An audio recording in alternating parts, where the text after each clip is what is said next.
What's up, everybody? Welcome back to your favorite wrestling podcast. It is the Monday Night Wav, baby.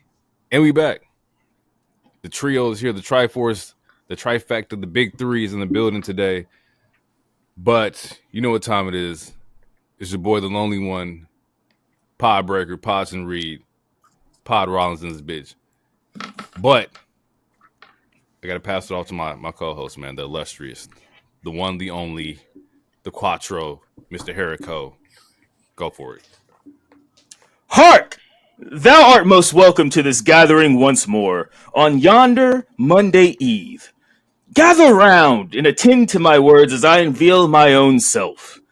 He be a wild spirit, the sovereign of attractiveness, a gallant fellow of splendid allure, your mother's favorite villainous gentleman. He is a champion, and he is I. And for those who are new to the show, what that means is he is a wild card. He is the king of gorgeous. He is Mr. Sexy Ass Lottery. He is hero, and I am he. Welcome back. Finally, DT has returned. A back-to-back. We're doing it back-to-back like the Lakers in the late 80s. We're going back-to-back like the Miami Heat in the 2010s. We're going back-to-back like, is that the Warriors? We're going back-to-back because I'll be back next week too. Like MJ and the Bulls. Let's get it. Ooh, I like it. I like it. DT's go, back baby. to the building, ladies and gentlemen. He's here. First things first. Once again, to all the listeners listening, we got a break coming up. I want to keep y'all informed of when that's going to happen. Right now, we have next week's episode, or the Saturday night main event episode will be our last episode. But never fret. You know, we got some content lined up for you guys over that 2-week period. Just go ahead and subscribe to the YouTube because we got some stuff coming for y'all. But once again, thank you to everybody listening. Thank you to everybody tuning in from all, social medias and, everything. Twitter, Blue Sky, Facebook, Instagram, iHeart. I got a couple iHeart the other day. That was kind of crazy. Wait, are you going to tell them the secret extra content you about to drop? No. Well, maybe that last episode. Maybe. Okay. Maybe well, next, spoiler, because we all know RBD started the Only Wrestlers. Lerner's about to join that, and he's about to wrestle butt naked. For fans and for charity. Wait, whoa. Time out. I will be present. Pause. You calling the match? You on the I'm gonna be color. Booking butt naked wrestling is crazy. That's what you Look at call. Nah. I don't That's just a joke, people. You got to pay a lot of money for that one. A nice hefty bag. Actually, I'm not even going to joke about that, guys. That nigga's weird. Hey, it might hit. But I know he's gonna wake up to a cash shot that says, "All right, your turn." I called your bluff. $3.99 subscription. $3.99 subscription on Only Graps. Get it in. Yo, Only Graps is funny as fuck, yo. Getting a DM where somebody's like, yo, I just want to see you butt naked and do a sharpshooter. Like, nah.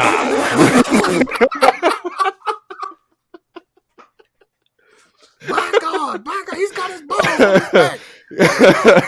Nah, that's crazy, yo. Oh, fuck. That's funny as shit.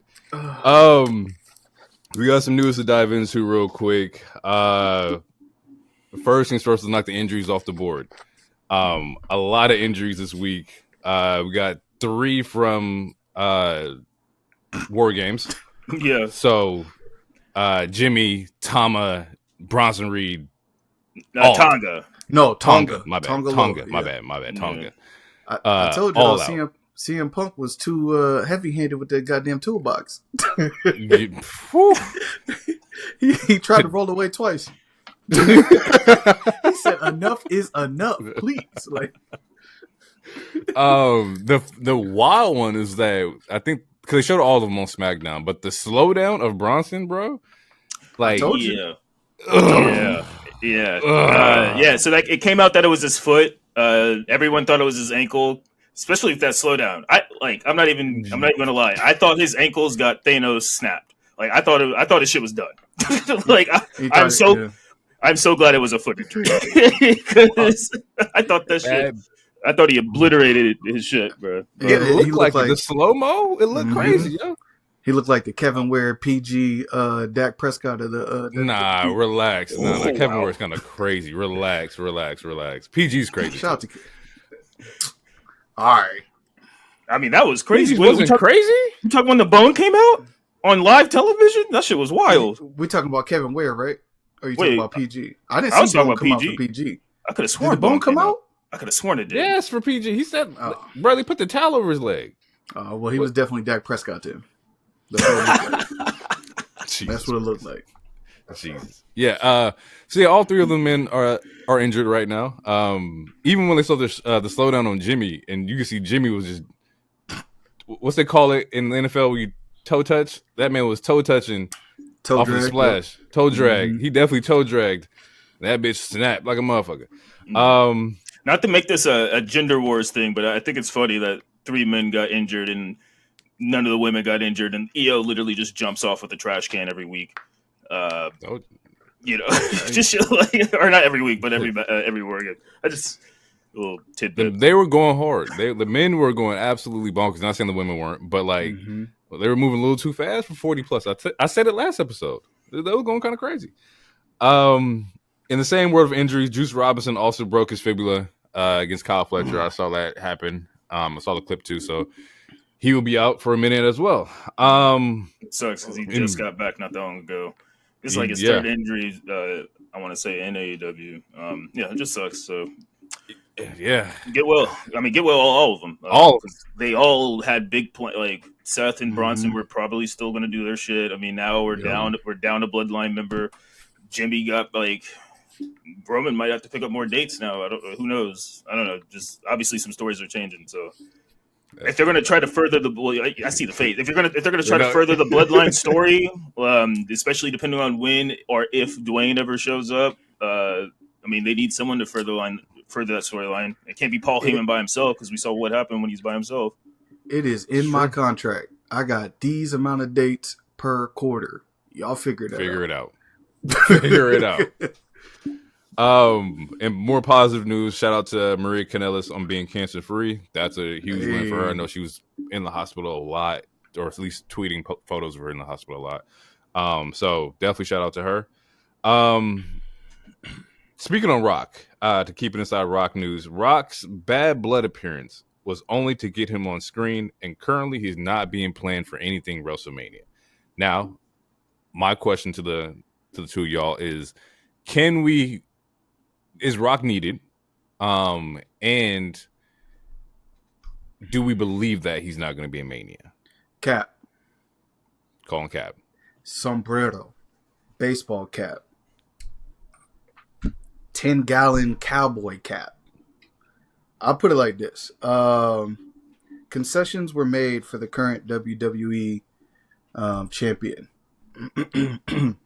If we can't find out a way to close a chapter that a lot of fans are waiting on if we can't find a way to close it for whatever reason, I'm going to tell you just personally, I'm going to crash out. I'll be the one to crash out of the 3 of us.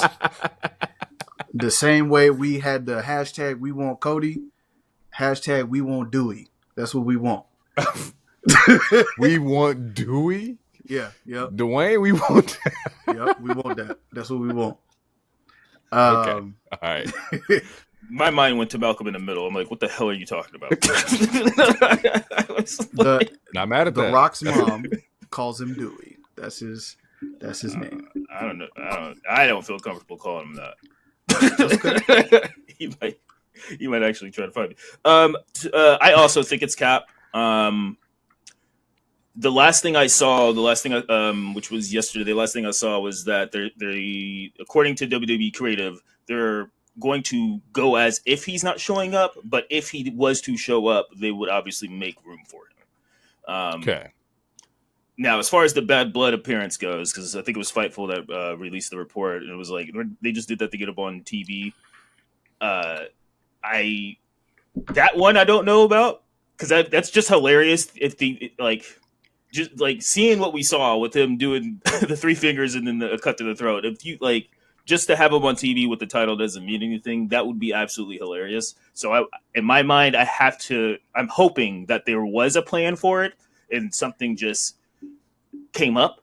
But no, if they literally just brought him out in Georgia just to bring him out in Georgia, mostly probably because people speculated he'd be at Georgia, then I feel like why wouldn't you do that for Elimination Chamber also? Again, unless there's schedule conflicts or something like that. So in my mind, I have to hope that there was a plan to why he showed up for Bad Blood. Otherwise, I mean, it's just pure comedy. But I mean, it is what it is. To answer the other question, no, I don't think they need him. But to go on what DT was saying, based off of everything that we've seen this last season, I feel like he has to have an appearance to some degree. It doesn't have to be a match. A match would be nice because that way we can finally get Roman and Cody. I mean Roman and Rock, unless they do Cody Rock, who knows? But I feel like an appearance. You have to I don't know. This is for DT. Is there any possible match that you would take in place of Rock not fighting Roman? For Roman, like, what's your Roman plan B?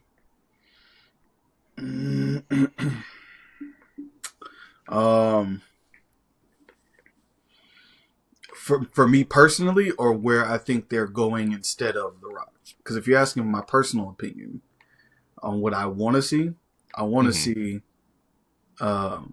Roman and Seth Rollins.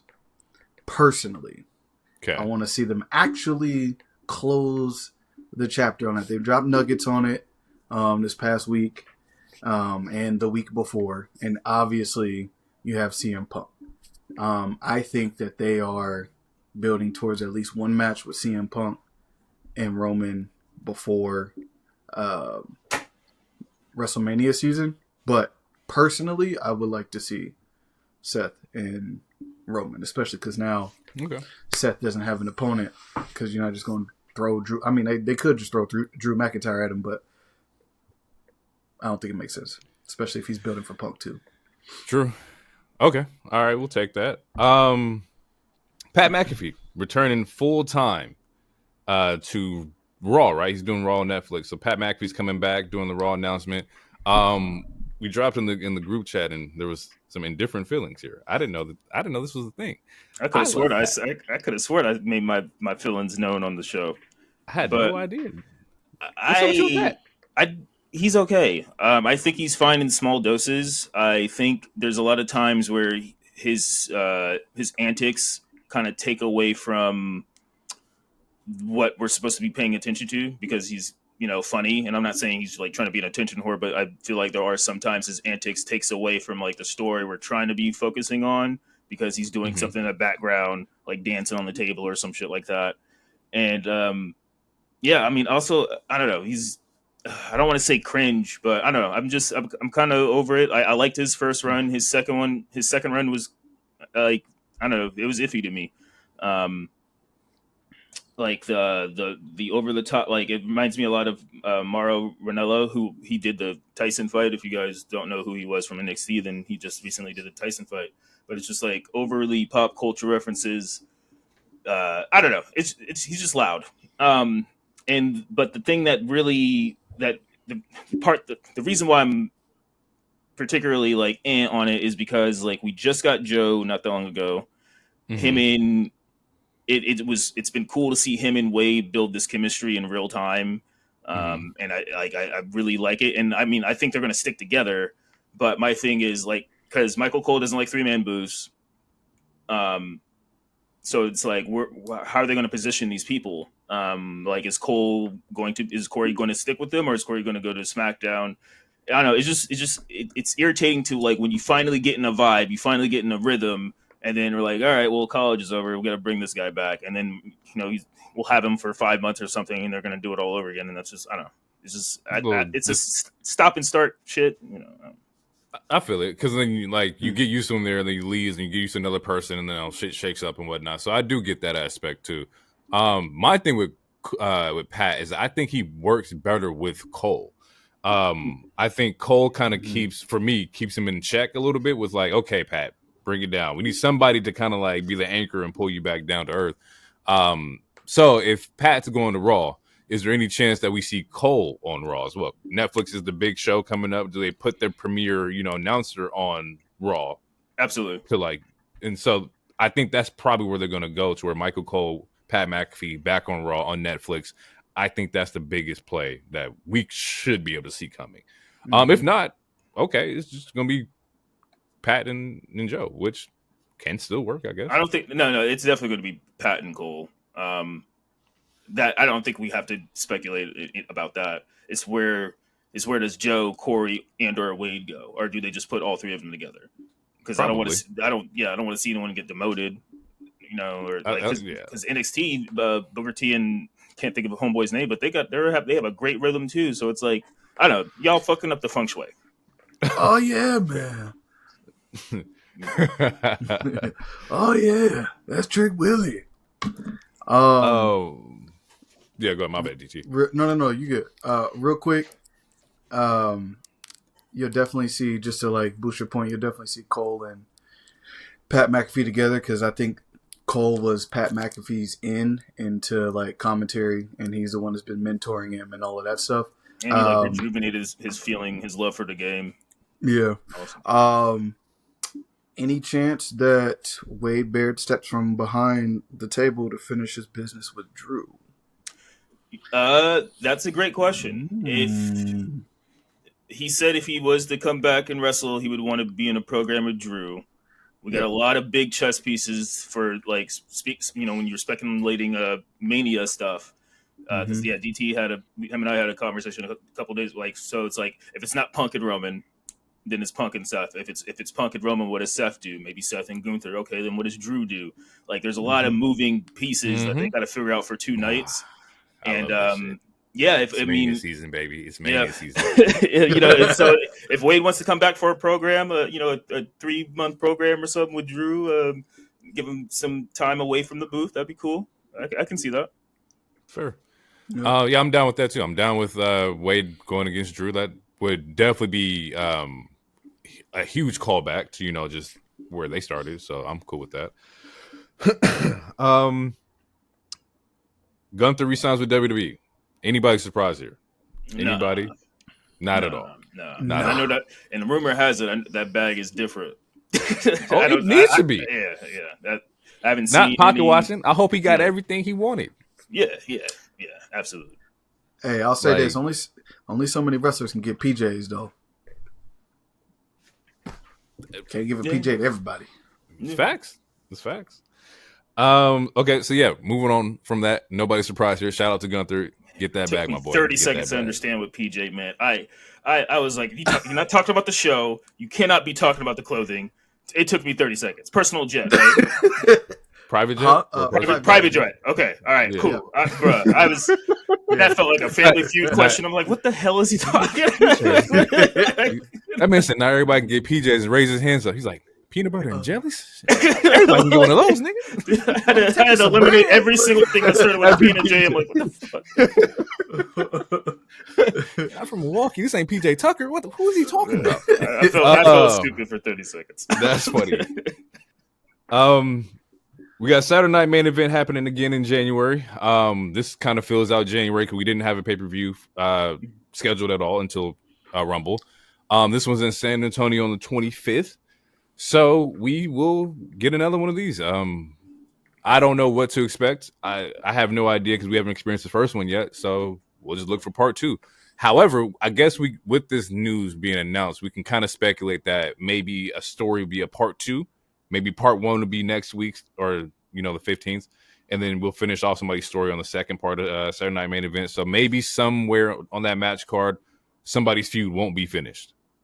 It might be a Cody losing to KO and they run it back in San Antonio. Yeah, I have some similar bookings to what you just said. Because I definitely want KO to win this one. Anyway, F all that. But so as far as the Saturday Night Main Events go, they're not technically PLEs. but they're being treated as such, which is why it's like when we do experience the first one, then we'll have a better idea of what goes on in the second. And it's also really cool that they're giving us a second one because we had no January pay-per-view because, you know, they decided to move Rumble to February, which kind of seems sacrilegious, but it is what it is. It's trash. I don't like it. January is my month, and you just took away one of my holidays.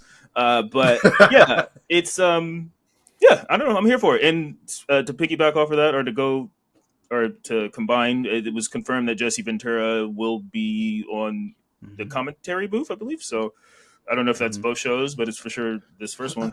So that's cool too. Yeah, I saw that somebody had said on like Twitter or something like that, like they wanted like the red, white, and blue ropes.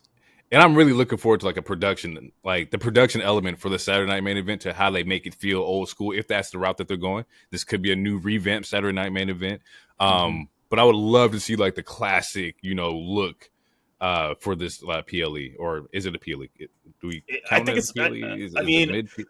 It's like to me. I don't know if they have a real name for it, but to me, it's like how like every other while, like AEW like has a special Dynamite where like it's theme. like. Yeah, like it's Gold Rush or whatever the hell the themes are. Okay, I like that. That's how I'm. Yeah, something like that. That's how I'm.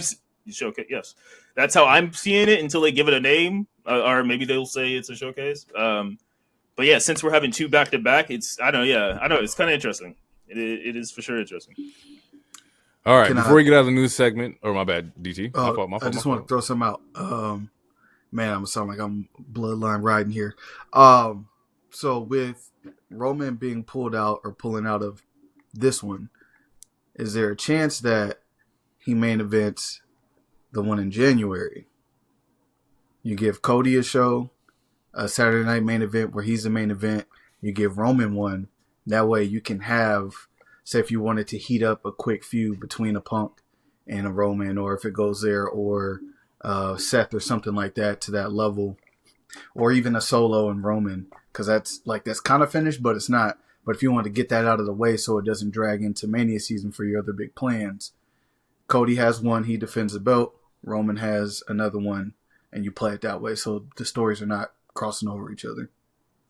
I think we see that. Yeah, I think I feel like they've done a good job of kind of already slightly doing that, which is like why, for example, Cody wasn't at Chamber, which I saw people were like, why don't you have the champion on Chamber? It's like, it's a really stacked show, and like there's a lot of drama, especially like with bloodline stuff. Like it's a whole lot of soap opera cinema that's going on. Like, and you can let Cody and KO cook it more. So yeah, I can totally see them doing that. Especially if the way I want things to go, Cody takes like at least a couple week break. Then yeah, hell yeah, go for it. Fair. All right. Before we get out of news, we got an AEW one. It looks like Ryan Nemeth, I don't know if he's filing a lawsuit or he's trying to file a lawsuit against AEW for negligent behavior with how they handled like harassment and his silent firing. It's come out that he is expressing his concerns about potentially being targeted by CM Punk while he was there in the company. I have the timeline of the events of what it looks like happened in 2023 between April and September. It looks like, and those who don't know Ryan Nemeth is Dolph Ziggler's brother, I believe younger brother. Mm-hmm. So he was there in AEW for a point in time. Like I think the gimmick was like the handsome hunk, and I was excited to see Ryan Nemeth. I thought, okay, Dolph brothers, I'm cool. Let's rock. But looks like on April 16th, he goes to legal representative Mega Parker, who I believe is not with AEW anymore. I don't think she is. About potentially being targeted by Punk. June 21st, 23, Punk allegedly threatens Nemeth in an AEW locker room. Nemeth receives support from Tony Schiavone, Mega Parker, and the Young Bucks. July 17th, Nemeth voices frustration over AEW's lack of response to the June 21st incident. Fearing that he would be silently fired, Mega assures him that speaking up will not affect his job. August 12th, 2023, after a 2-month absence from AEW program, Nemeth is booked for a show, but is then asked to leave at Punk's behest. August 16th, 2023, Nemeth is reportedly instructed to verbally antagonize Punk in a promo. September 12th, 2023, Nemeth files a formal complaint with AEW executives outlining the alleged abuse and harassment. Nimitz claims that Punk's alleged behavior created a hostile work environment. AEW failed to address the situations, address Nimitz's concerns, and protect him from further harassment. He was pressured to antagonize Punk in a promo, potentially escalating the situation, and then overall AEW's lack of action contributed to his eventual departure from the company. I'm gonna go off real quick, and first things first, if there is harassment and shit happening back there, that's just not cool to me. I'm so far against like the fucking bullying and shit like that. That's fucking trash. And he deserves to get whatever he wants out of this. Like if he can prove everything that happened here, go ahead and get what you need, bro, because that shit's fucked up. Second, this is a personal topic for me, a personal opinion. I'm tired of hearing Punk's name associated with AEW. I don't need it no more. I'm sick of it. Even the little like the promo last week with the cupcakes or the muffins at the table is like, I get it. We all get it, bro. We've all heard this story before. So much so for me that like when it comes to Punk, it's like as a talent, love him. Could not like I love everything he does. But as a person, the more and more shit that I hear is like, bro, like what the fuck was going on back there? Because now if we look at it, like we have him on camera punching somebody, we got the suspension with the Bucks and everything like that. We have this situation with Ryan Nemeth. There is the Colt Cabana shit that happened at AEW. It's like, and this is all within a year, like from 22 to 23, like within a year, like he's been attached to some kind of fucking harassment story or a fight or whatever. So I'm just sick of it. I get it. He's a changed person now. I even see like now, like they do like the whole Punk's behavior in the locker room as well. He's doing great backstage. He's talking to Trick Williams, or Trick's talking about him and whatnot. And I feel like that's also PR in some sense, but that's just me. Punk could be great, but why do we need to know that he's doing great if it's to not offset that he's doing something or that he was doing something fucked up somewhere else? Just do it. Just move on. Be a better person, bro. Like that's just all I really care about. I'm gonna open up to y'all. Y'all get off what y'all got to say about it, and then we can move on. T, you want to go first? I don't have much to say. That's why I was going to give it to you. Oh, okay. Well, all right. So to put in a little fillers between the timeline that you broke down. So there was a lot of Twitter stuff that Ryan was posting out that was very antagonistic. So when he was quote unquote pressed in the locker room, it was because Punk is like, "Why are you tweeting me? Like, do we have a problem?" At least this is all allegedly. So to go to HR after you were talking shit on Twitter, to me, it kind of reminds me of what's going on with the Drake stuff. I feel like you don't poke a bear, and then when someone's like, "Do we have a problem here?" And this is all allegedly, because he never put it, to my knowledge, like there was no physical altercation between those two. It's just words. Then I feel like, why are you going to HR about it? I mean, if HR is not responding, that's a whole other issue as well, because it's like this is supposed to be the company that cares about workers' rights and all this other stuff, et cetera, et cetera. And if this person feels threatened or bullied, then yeah, that should be handled. Then you get into another bullet point of a problem where it's like, if it's true that he was asked to attack, like to essentially do what Jack Perry did before Jack Perry did it, Which is a dumb idea too. Yeah, it seems like, and you can put conspiracy theory, detective brain on, whatever. Then it seems like someone was literally trying to make him upset to trigger the fight that he had with the Bucks and Kenny Omega. Like, why are you trying to, like, they created this whole second show to keep this quote unquote peace. So then why are you trying to, again, like, just start some shit, like, and it's random people that are doing it. Like, it's not even big name people. Like Ryan, no disrespect to him, he's not a big name person. Jack was a pillar, but I mean, at the time, it's like he was just doing whatever. So it's like, why are these people just, like, I don't know, attacking your big star, and why are you letting your biggest star, your biggest draw, be attacked by all these random people? But that's, I don't know. To me, it's the overall thing is, as a whole, to put it under an umbrella, I think it's very weird. I think it's weird that it's coming out now. I think that the same way that you said, like, it might be like good PR that WWE keeps talking about, like how fine he is in the backstage. I think it's just to counteract what, like, the quote unquote smear campaign, because there's been multiple just random things where it's like he was this and he was that, but everyone else is like Downhausen. He's like, he was cool. Darby, he was cool. Ricky Starks, he was cool. FTR, like, there's a lot of people that were riding with Punk and be like, he's fine, like, just stop fucking with him. But again, like, you know, this is not to condone violence or anything in the backyard or, you know, the locker room or anywhere, but yeah, it's, you don't pick a fight and then cry about it also.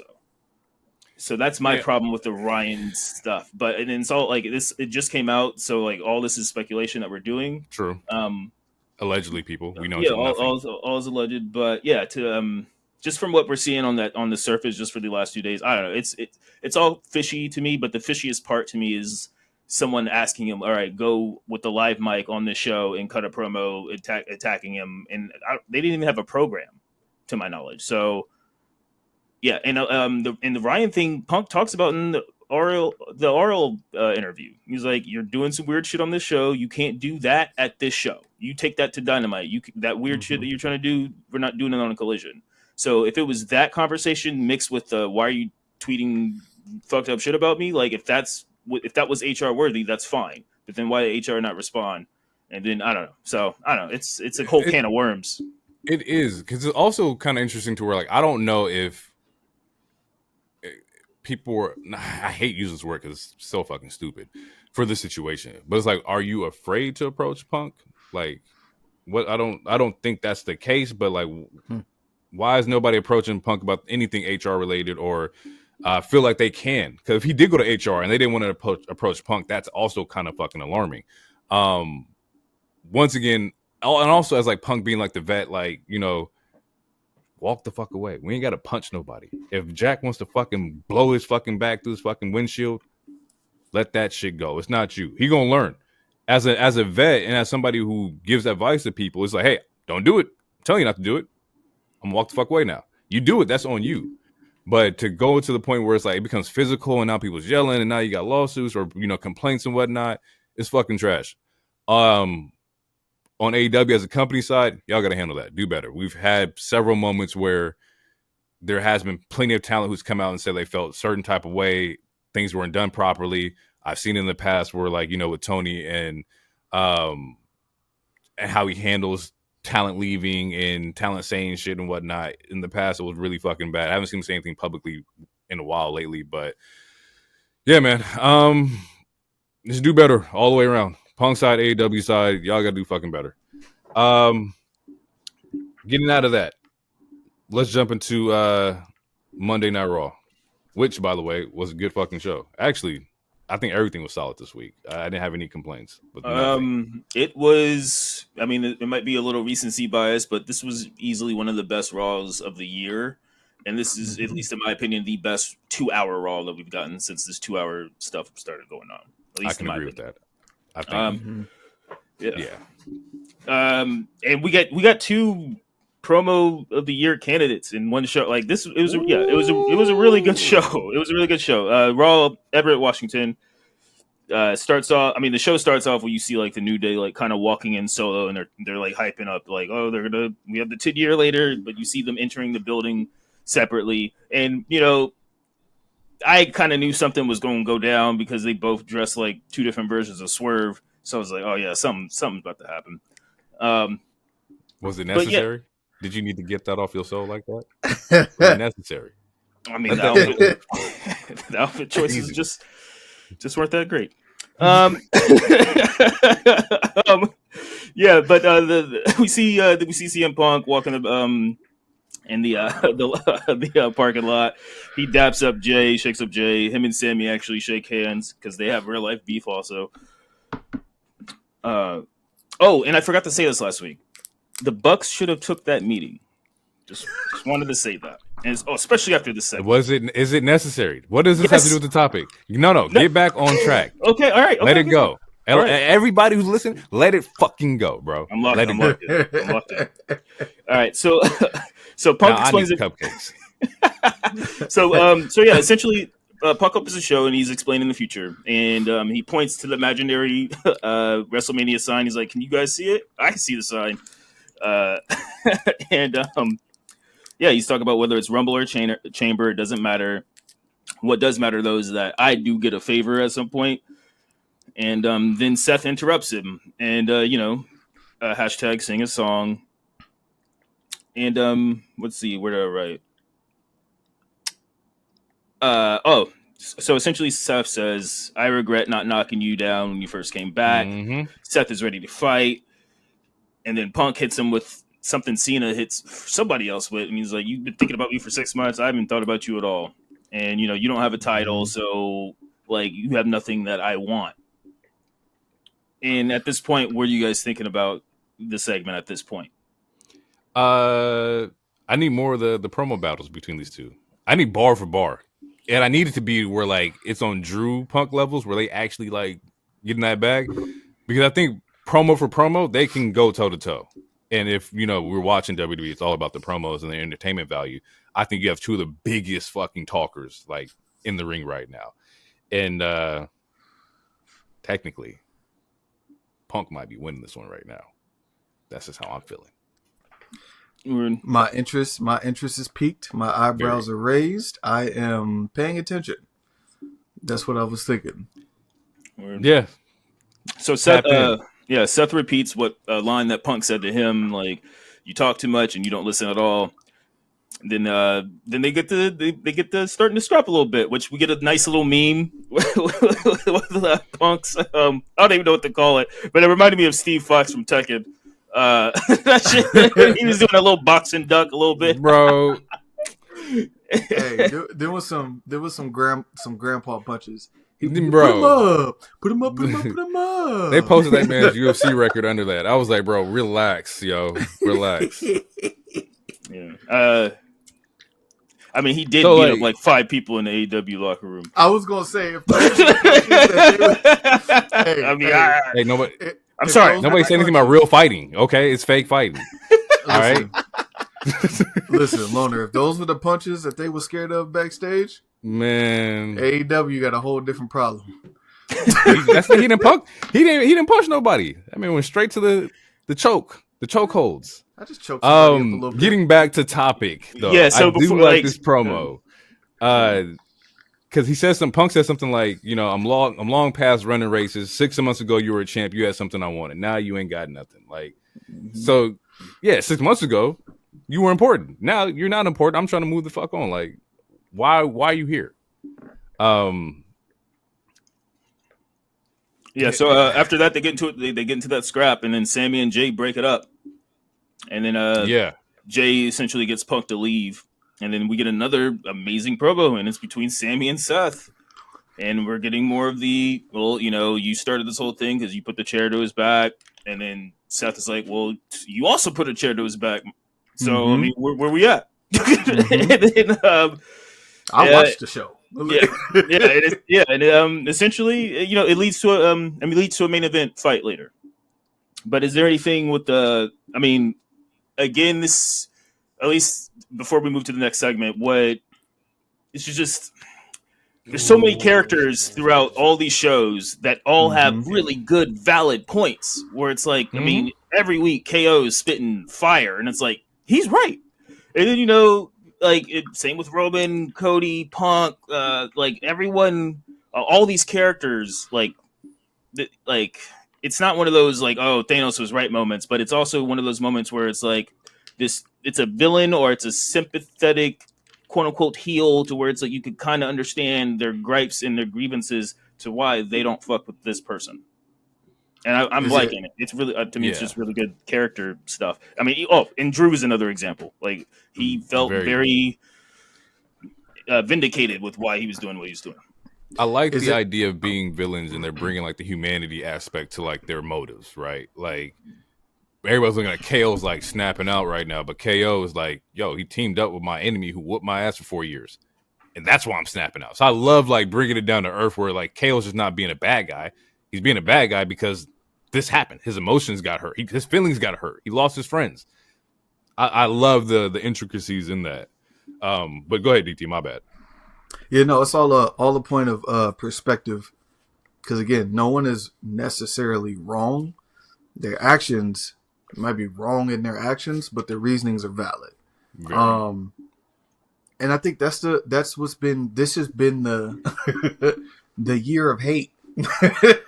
This has been the year of hate. Like, if you hate somebody, get your shit off. Yeah. As the internet says, Cat William opened that portal and everybody walking through. After that, we get a Judgment Day segment, or Wait, hold on. Before we get out, I do got a question, because there's part of the Seth promo where he's like, if you're going to point fingers, you need to look in the mirror because you did the same thing. You did it for the right reasons. He was a scum of the earth. Roman has not changed. Has he even apologized to you? No. And I thought back, I'm like, he hasn't. But even bigger question is that, has Seth apologized to Roman? I mean, for the terroristic things that he did? You would have to go back to 2017 and find one of those Raws.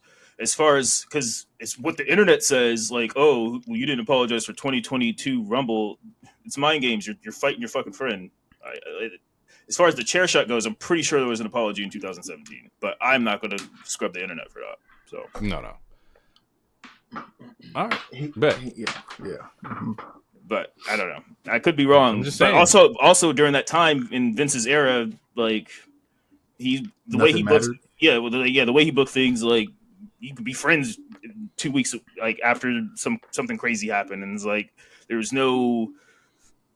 There was like 3 different Shield reunions. Continuity. Yeah, no, there was 3. Yeah, because there was one in 17. There was one in 18.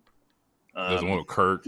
Yeah, there was the one with Kurt, which that happened after the show in Portland that I sent the video in, because that's when Roman, Bray Wyatt, we got meningitis or something like that. That whole thing was weird. And then they had another reunion during the cancer announcement, which is when Dean turned heel. But then when Roman came back, they reunited again. So they reunited like 3 times. I don't know. Yeah, it was weird. Judgment Day promo, my bad. It wasn't much of a promo. It was a backstage segment, but yeah, essentially Finn's just being an asshole, and everyone's looking at him crazy because he's like, if you would have done it I can't do an Irish accent, but if you would have done it my way, you would have won. If you guys done it when you follow Finn, everyone's successful. You know, like it's very what do you call it? Public speaker. It's very Tim Robbins or Tony Robbins or whatever. It's like, you follow me, you just be successful. Just listen to Finn. follow Finn, everybody wins. Kind of. Yeah, I get it. Yep, that's what he said. Yep.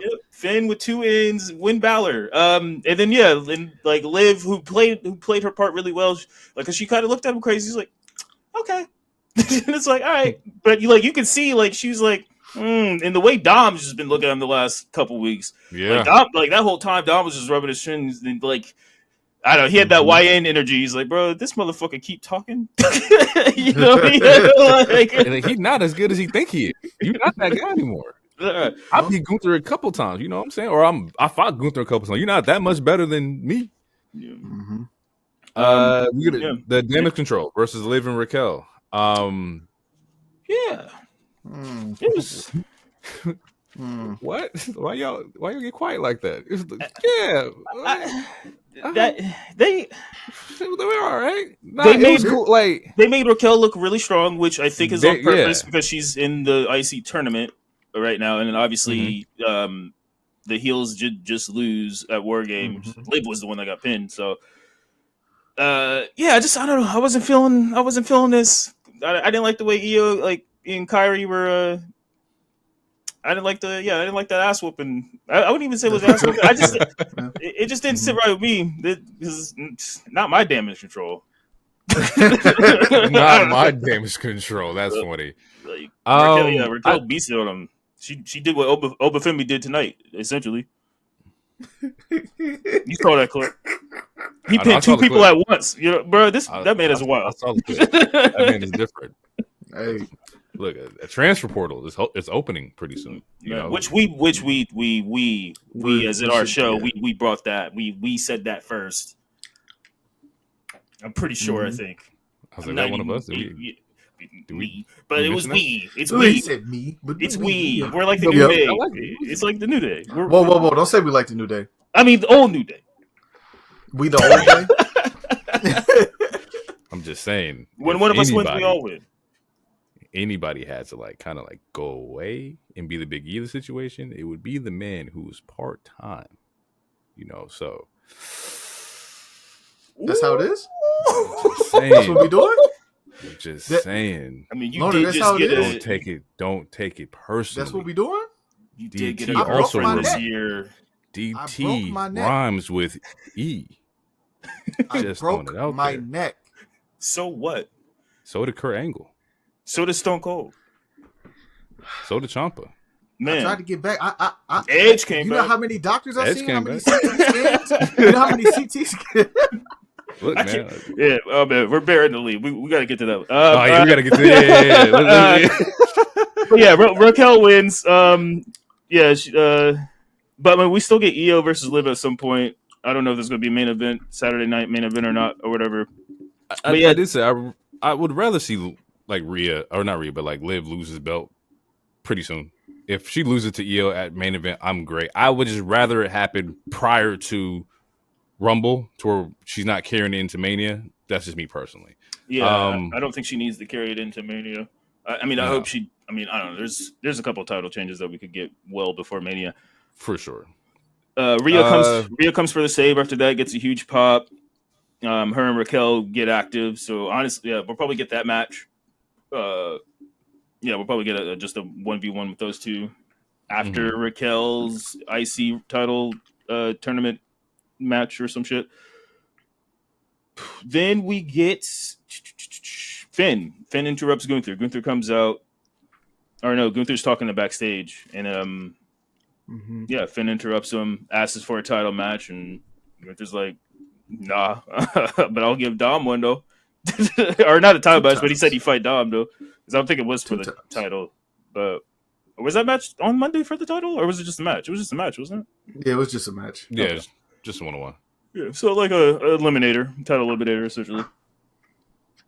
But yeah, how do you guys feel about pretty much, I mean, Gunther isn't, as of right now, he's giving tweener vibes, very similar to Braun Breaker. I don't think he's babyface at all, but I don't think he's the same heel that we saw before Crown Jewel.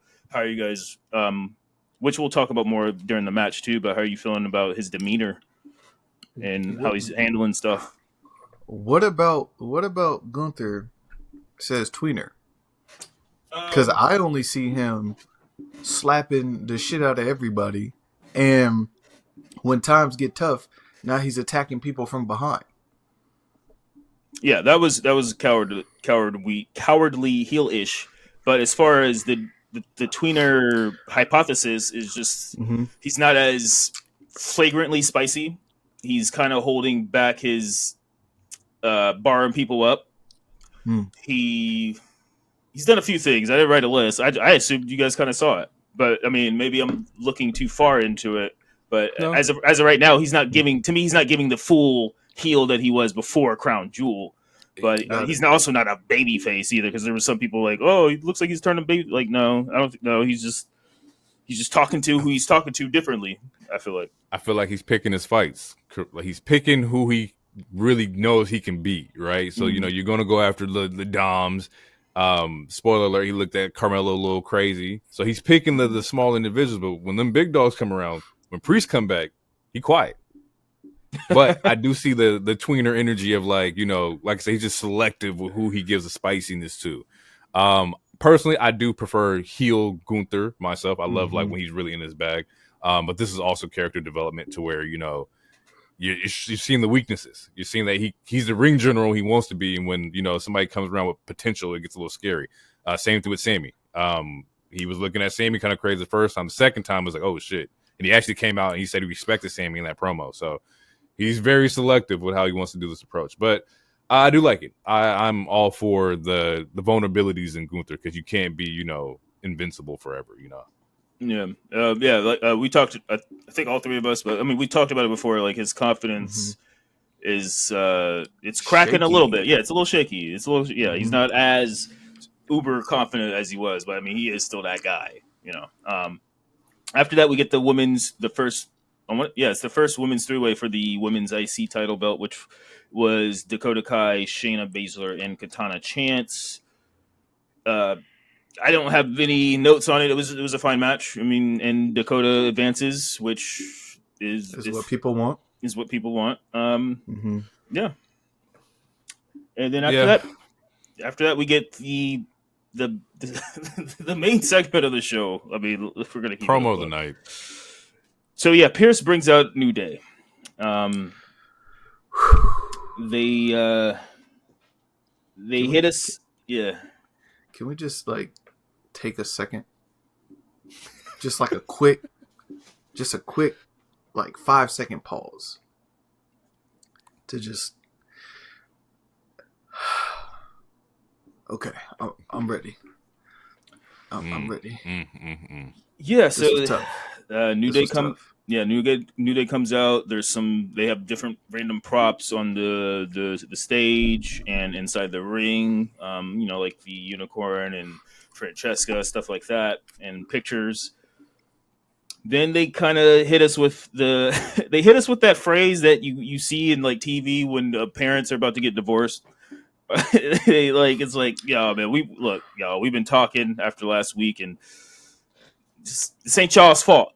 What's about to happen? It's like, we love you equally, but you're not the reason we argue. And then after that, that's when we hear, y'all want to go big, and then say that. Man, Big E comes out. And they look shocked, and they look like a happy shock. It's like, oh, what, okay, and everyone's popping. It was great. And then and then we get to where shit gets real. Big E this essentially is a good promo. Big E's essentially saying like, I see where this was going. And when I get cleared, until I get cleared, I'll be a manager for y'all to teach you guys, to help you guys remember why we love this and why we formed this family and all this other stuff. And then that's when the bombshell drops, and Woods is like, now, whew. Like you wait for you've been gone for 2 years, 3 years. You wait until we're bickering or on the edge of jumping off of a cliff to now come. Now, and then that's where we get the broken neck and yada yada, and Kofi hits him with the so what, and that's when boos come in. Kofi hasn't been booed since early 2016. He's one of the babyface. He is he's the babyface on some loner shit. Yeah, he's not been they were able to get him booed. Getting Kofi booed is like getting like Ray booed. Like it's almost fucking impossible, right? And then you see like the moment that it happens, you're like, they're actually booing Kofi. Like that's insane, yo. That's a hard feat to do. Like E being the sacrificial lamb to like turning Kofi full heel, love it. You can't write that any better. Yeah, E, you left us, and then that's what we paid a homage to, or we mentioned it earlier. It's like, well, yeah, Stone Cold broke his neck, Kurt Angle broke his neck, Edge broke his neck. They came back as big as you are, as tough as you are. Like you didn't come back. He said you didn't have surgery on your neck. You could have came back. Yeah, at some point. But, and to be fair, it's like this man has been doing like post shows. You talking about everybody else's matches. Meanwhile, we breaking down over here. Yeah, you got a girlfriend. You got a desk job. Go back. You chose your desk job over. That's crazy. You left us. And DT, you wanted to say something? I have one more. Okay, before DT goes in, this, because we talked about it a little bit ago, there are a lot of valid points in what Kofi and Xavier are saying. As crazy as it fucking sounds. Mm-hmm. But there are some valid points, and I'll get to it after DT does what he says. So, I watched this live. And when I mean live, I mean at Eastern Standard Time. And I watched it with Twitter. or X is whatever the fuck. And when the segment started, Chris Yim, Mia Yim's sister, was really excited and happy to see her man out there, and it was going good. And then when that turn happened, oh, did she turn up on Twitter? she turned up with the entire internet, to the point where I was like, I can't tell is a work or she's shooting. Like, I'm confused. And at this moment, I can't. I should have pulled up her account, but essentially, she talked about how Kofi and Woods are not invited for Thanksgiving. Can't come to the house. It's on site. Kofi got a bird chest. Woods is bland as hell.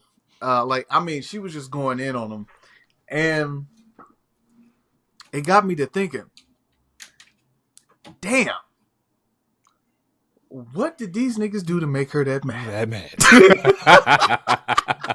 You got to keep the kayfabe alive, baby. She didn't know. That's that shit is great. Yeah, no, they didn't tell anybody because I was listening to the A show, and one of the hosts, he's friends with Wale, and he watched it with Wale, and Wale didn't know shit about that was going on. He was texting E during the show. He's like, "What the fuck does this be like?" Or something like that.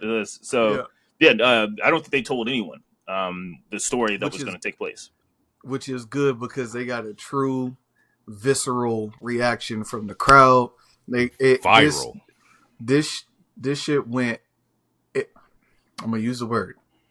It permeated. That's what it did.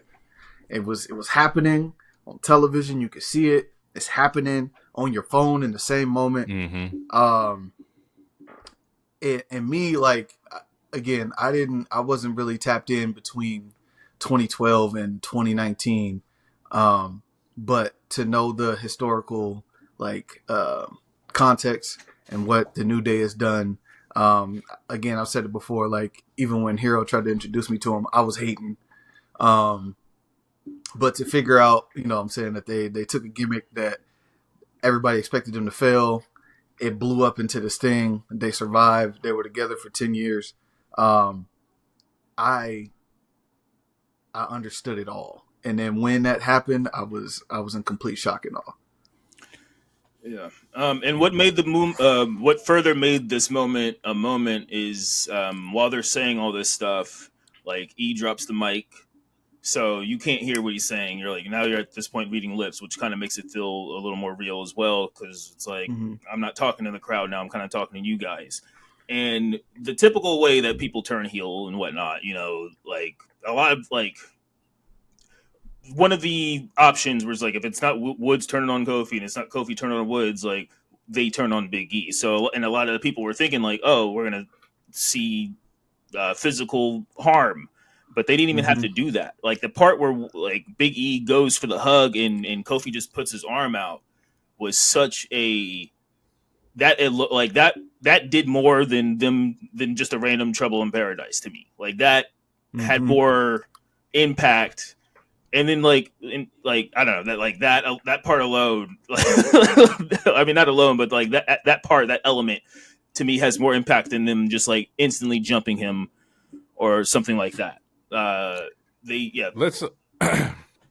Let's also talk about the fact that, like, Woods blew this bitch out the water. Woods is, they say that man was in drama class.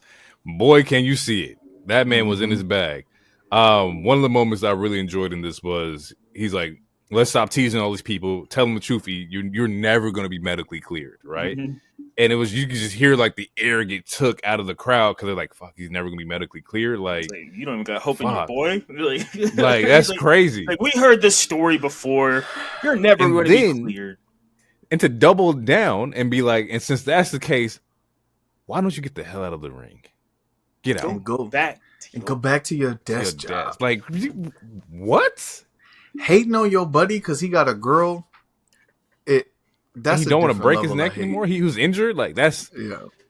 The part that kind of makes this also valid for them from their point of view, right, is that so the day of Monday, like he released that that letter Yep. with the I forgot the name. It was a news site or something, which it was a really passionate, great letter.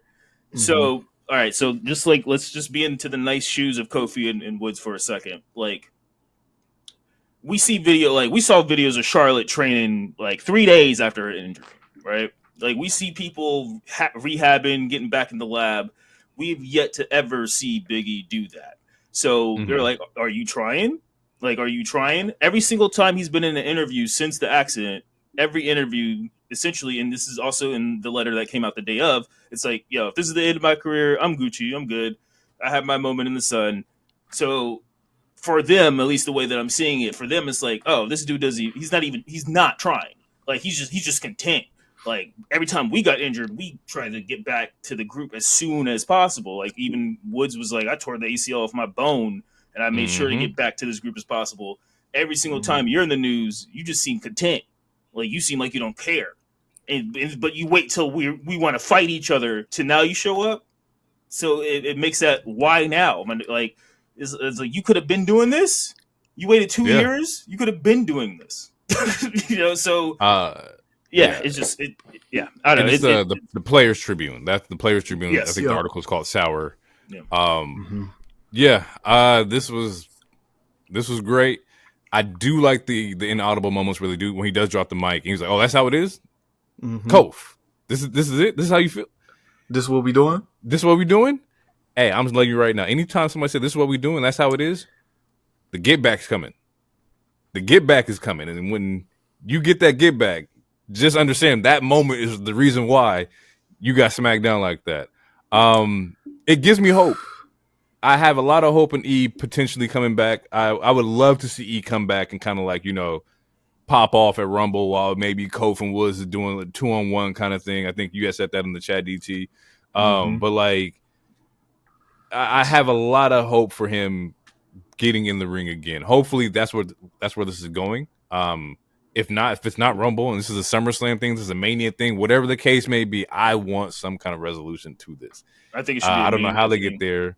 I feel like it should play out. I feel like it should play out. I mean, I think this is a Mania match. I don't know how you do that. I don't know if it's a triple threat with the New Day. I don't know what that looks like. Handicap. Handicap. Beat them both. Handicap. Or they could just have a talking segment where they're talking shit and he comes out and gives both of them the big ending or something. I don't know. If they got time. If I was booking it for Rumble, kind of like I said in the chat, Kofi and Woods would be taking care of the talent enhancement, knocking some people out. They're celebrating, they're doing their thing. Crowd is booing because they keep knocking people out. The song hits, so y'all want to go big. He comes in. They're shocked. Double clothesline over the top rope. They both out. And then Big E just ejects himself out the Royal Rumble. I would be that petty. I would just go over the top rope and get myself out. And then walk back. That's your pop for Royal Rumble. So that way he still gets a spot. If he's not all the way ready yet, he's still protected. He don't got to take no extra bumps. That will be your spot. Or he gets up and do it out of the chair, like out of the desk. Let's say he's doing it, he's announcing or whatever, and he just walks out and like from the desk. Yeah, I see that. But if he's announcing and he's there, then he's like that's gonna be a telltale sign. True. If he comes out the back, people gonna lose. They're going crazy. They're going crazy for sure. Yeah, I have nothing more to say about this phenomenal segment. Might be promo of the year. We got to look at that. There's a lot of great promos this year, but this one's definitely probably my favorite right now. Let's wrap this up. That's the end of the segment for that, and then after that we get a cross promo. Really, good promo. After that we get Dom versus Gunther, which that was a nice ass match. Dom is being goated. And speaking of Kofi getting boos, Dom got a couple cheers. He's been cheered. Hey, Dirty Dom, baby, the GOAT. We about to be on some Never GOAT thought I'd time. see that happen. Hey, it's gonna happen at some point. Fuck.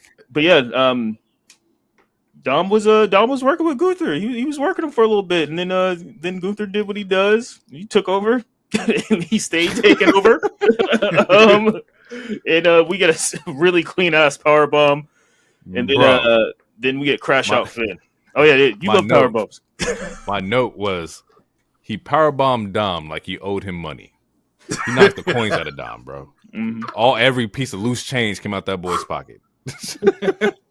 It was a nice ass power bomb, and after that we get crash out Finn because Finn comes out of nowhere with 3 coup de grace, and then still on some asshole shit. He's like, just follow me, listen to me, kid. Look at what I'm doing. This is watch and learn. Yeah, watch and learn. Like, bruh, I just got my ass whooped, but you mean watching what, bruh? And you didn't face him head up. You didn't face him head up. And again. I would believe it if you was winning, Finn, but you don't win. He is a winner. He's a champion. Watch and learn what? Stop that. Stop that. World champion of what? The tag team title division. Y'all some haters. Oh, now we haters. You were just not even 4 episodes. No, that was my Noah Lyles impersonation, but my bad. He is a champion, but oh my god. That's right. David's a hater.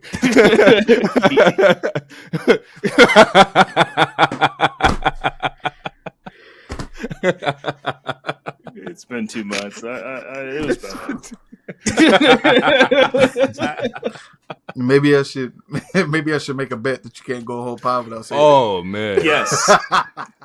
Yeah, we should do that next episode. That's funny. Backstage we find out somebody popped Jay and dips. Somebody popped Jay Uso and ran off. And my first thought is we got an issue here. So many mystery attackers. People are getting popped left and right in WWE. There's a lot of whodunits because we get another one on SmackDown. I mean, it's pretty. Both of these are solved quickly compared to like Jade, but we've gotten. Do we know? I mean, we don't know. Okay, officially we don't know, but I feel like you could easily say the surprise person at the end was probably the attacker, and then with the SmackDown one, I mean, it seemed pretty evident. But yes, officially we do not know. It is not on record. Yes. Yeah, as of right now, people, mystery. We don't know. We have thoughts, but we could tell you, but we want you to watch the show. We do get a nice little Braun and Ludwig promo. Ludwig is back here talking about, he took out Sheamus, a rib for a rib. And I kind of like it. I kind of like there's a tie in here. Not the fact that I want people to be injured, but the fact that he used it in his promo is kind of cool. But he gives Braun gives Ludwig his props, but maybe Ludwig should consider stepping out of Gunther's shadow since the stock is falling. Was like the biggest line in this promo, right? Where he's like, "Hey man, your boy over here, he not the same dude. He moving kind of light. He not a dog. Maybe you should kind of get away from him because he losing." Do we think that the inevitable split is happening between the two, between Imperium? Yeah. They gotta put him with his girl. Yeah, the fact that they've been separated this long is a shock to me.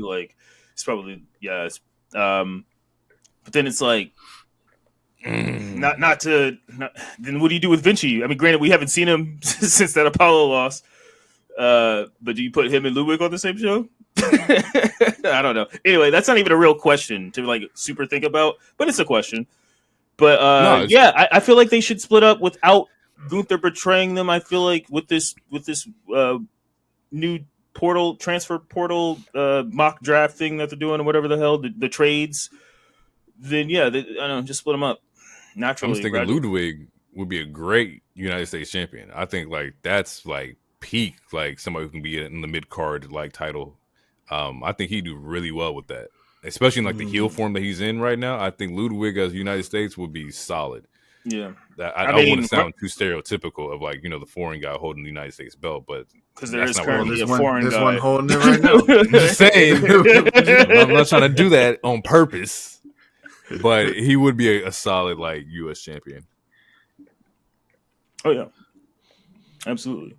Yeah. So after that, we get a quick R-Truth Peter Dune match, or no, I think that was before the Ludwig promo. But I either definitely way, skipped that. it wasn't that much.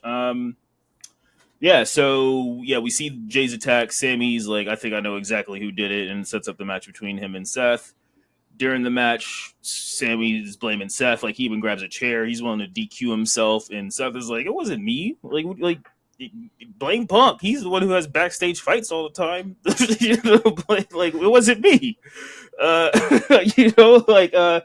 and Sammy like another a line that stuck out with me was like, or no, this was after the match, but essentially, yeah, Sammy puts the chair down. Seth gets a roll up, so it's not a pin win or anything, but Seth gets a roll up, and it wasn't even like a sneaky like heelish type of roll up. It was just like I outsmarted you, like you didn't have your head in the game because obviously you were crashing out and about to DQ yourself over an alleged attack. But the line that stuck out with me after Seth won was like, "Man, I love your heart, but you have to use your head sometimes." And I mean, if this is them trying to swerve us in 3 weeks or so, it was Seth, then sure. But after that match, Sammy's like thinking about what Seth said, and he's thinking about whatever the hell. And then after that, we get a Claymore out of nowhere. And who does the Claymore? Drew McIntyre. Which I appreciate that Joe. DM Hunk. Yeah, I appreciate that Joe isn't those people. Isn't one of the commentators who's like, you see somebody in the hood. Who is that? Who else does the fucking Claymore? I'm glad he's smart. I am so glad he's smart.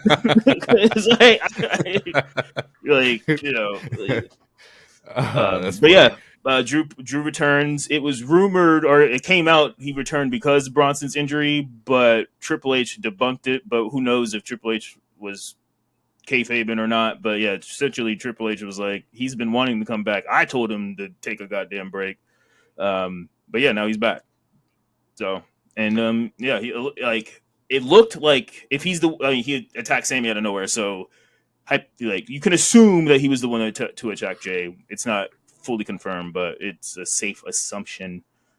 But yeah, Drew is back and he hit it. He targeted Sammy, who he's beaten Sammy every single time they fought. So Ooh.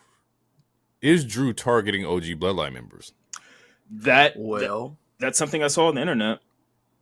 I was gonna say Jimmy's out, so he's not wrestling. If you attack Jay from behind and Jay's out, and it's just Sammy, if I'm trying to draw Roman out, or even if I'm trying to get back to Punk, oh god, but like true, you can draw them out because they're already getting picked off one by one.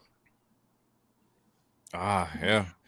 I will say with this match, I love this match. I thought this was a really good match. I thought the energy was solid. I liked out the gate, Sammy came out ready to scrap.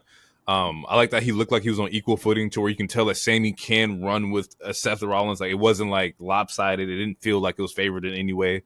And that the reason why Sammy lost is because his head wasn't in it. Like you can see Seth is like, countering all his moves. Sammy's countering his moves, but like Sammy's so like locked into like, you attack my friend, and that's what cost him the match. I loved everything about this. It was going to be my match of the week, but there's a couple that happened on SmackDown too that I really like.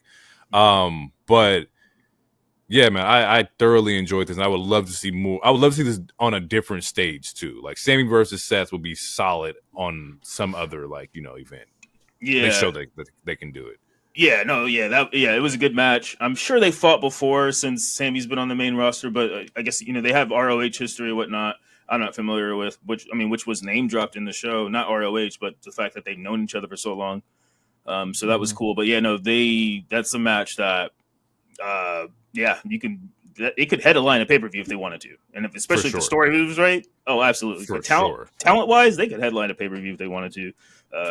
Title, no title. They have good chemistry. I highly enjoyed it. But overall, yeah, the Raw was great. Saturday night main event. I mean, if they want to run it back, but I mean, he just got Claymore. That's true. Maybe he's going after Drew. Maybe. Sammy versus Drew is also a good one too.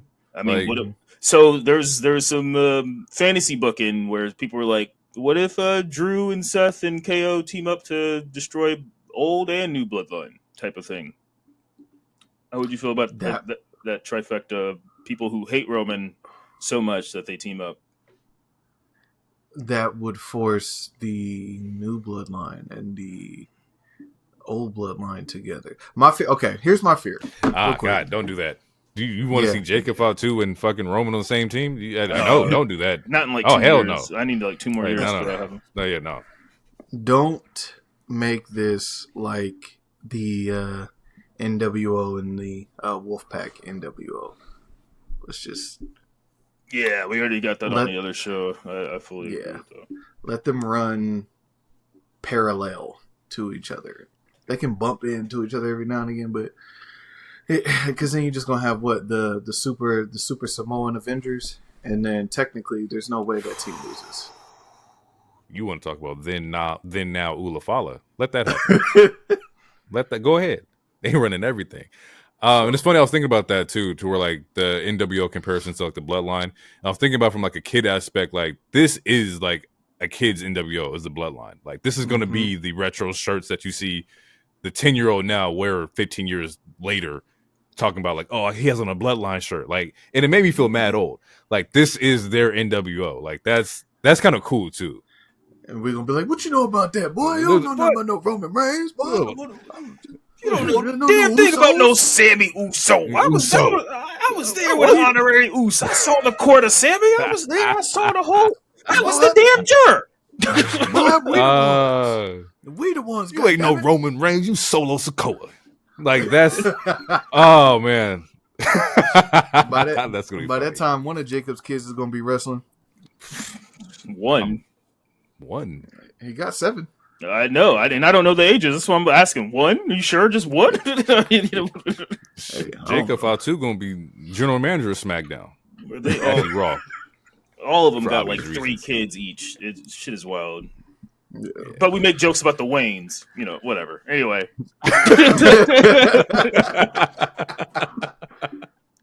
All right, people. We're gonna take a quick break, and when we get back, we'll go through Dynamite, then we'll go through SmackDown. Let's jump into this AEW Dynamite show. Kicks off with a Continental Classic match between Shelton Benjamin and Kyle Fletcher. I believe this is the Gold League right now, and if I'm not mistaken, I think Fletcher is up 3-0. Or 3-0 in this particular match. And he wins tonight, too. A spoiler for people who haven't watched Collision yet, or whatever. I think it's Collision. But yeah. They got the rocket on him. This is a different conversation, but they're putting the rocket on Fletcher. So we'll see. They are. I mean, with the people he's beaten, like you take out Will and Okada within 2 months, like they've shown a lot of fucking like. And Shelton, yeah, this is his second loss, but yeah, Shelton is still, it's Shelton Benjamin. And I think that like people felt indifferent with how like he lost in this. I did like the fact that it wasn't clean, that it was like a heelish like hold ropes down, even though people was like, oh, it doesn't make any sense. It's like he held the rope. He was just trying to show that he was a heel. Yeah, but anyway, the match. The way. Okay, wait. If we're gonna dive into it, or no, let's go to the match because I do have a stickler. I have a question and I have a nitpick with that rope part, but I do have a question, like a legit question. But we can go into the match. Inside the match, I don't have too many notes in here. I know that Shelton had a powerbomb into a submission chokehold, which was fucking crazy. Like Shelton's going off right now. Like, he's a grappler. He can really do it. Yeah. And he's showing that he's really with the shits. Mm-hmm. Overall, I felt like it was a great opening match. I also like the fact that with the way it ended, you're probably going to see at some point in time a Callis family hurt significant kind of like crossover at some point. Whenever they get this third like superstar, because MVP won't. I'm assuming MVP is not going to get in the ring. So I'm looking forward to what's going to happen there. As far as like I said, the L, they're putting the rock on Fletcher. I have no issues with like the holding on the ropes. But I do want to hear what you got to say here. What is gripes and nitpicks? I just holding the rope is fine. The way that it happened, it just was like that's the biggest nitpick the thing that I saw people complain about. It's not the fact that he. Mm-hmm. That was the second biggest thing. The first biggest thing is that why is Shelton losing? But then again, it is a tournament, so people can get their wins back. Yada yada. So all right, let's get past that part. All right, sure, he took a second loss, fine, whatever. But it's like you couldn't do the foot on the ropes thing. I don't know. There was just a better way to do it. Maybe there was a miscue, or maybe that was planned. It just the way that it looked, it didn't look that good because it's like how are you if we're gonna be wrestling science, how are you getting leverage with that? You holding it here, yeah. Unless you were like leaning into it, but I don't know. Yeah, it just looks. But my question is, and this is a legit question. Okay, so with this round robin tournament in the Continental, because like the whole Continental rules is no interference, no cheating, or whatever, all that. In theory, could they just look back the tape and do some Olympic shit like what they did with Jordan Woods and be like, nah, you did something different. You got to take away those 3 points. In theory, could they do that? Because I don't have that much because he cheats tonight too, and he's the only person cheating, I think. So that'd be I don't know if that plays to his character also, or inside character development. So that's cool too, I guess. But yeah, I was just curious on that because I was like, well, if you're not supposed to cheat, you're not supposed to have any interference. Could, in theory, one look back at the tape and be like, you see, he held the ropes, and then they'd be like, all right, well, we'll deduct 2 points or something like that. I was just curious because I'm not like, this is my second time watching them do this kind of thing, and I know the round tournament, that's something a lot of New Japan stuff does. I think G1 or something like that, but I never watched a G1. So yeah, I was just curious on that if you knew the answer to that question. I don't think that it would be impossible for them to do. I think it'd be a great story. I would think that like I would kind of lean into that to where like, hey, we caught you, Fletcher. The last 2 matches you've been cheating. This next time you do it, there'll be consequences. I don't think this is going to happen. Although I think it'd be a great story to be like he tries to cheat against Ospreay, he loses 6 points, or he cheats against somebody and he loses points, or maybe the last match he needs to win ends in like a draw or a tiebreaker or something like that, to where he maybe doesn't get the point that he needs. I think that would be a cool like story like element that they could develop. Do I think they're going to do it? Probably not, but I could see it happening. I just don't think it's going to happen. From here we got a quick little Hook promo. Hook calls out Nick Wayne, but he ends up getting all the Patriarchy members out there, Christians out there, Kip, Hook, or Kip and Nick Wayne, Mama Wayne. And so with this, I was kind of irritated because I was like, man, like, okay, Christian just popped up on the show last week at the pay-per-view or 2 weeks ago, and he's in that final 4, but he's still beefing with Hook. But inside this promo, they kind of write Hook off, where they end up jumping Hook, throw his arm inside like the chair, and looks like he gets his arm broken. Chairs. Yeah. So, and then in that same promo, Christian says something to the effect of like, I got more important things to do than deal with you right now. So why don't you go heal up and focus on that while I go over here and take care of this kind of thing. So it looks like he's closing out that door to open up the door of Death Riders and Jay, Hangman, Christian Cage right now. So I'm cool with that. I was a little irritated, but I like the way that promo went. CEO segment. According to rumors. Okay.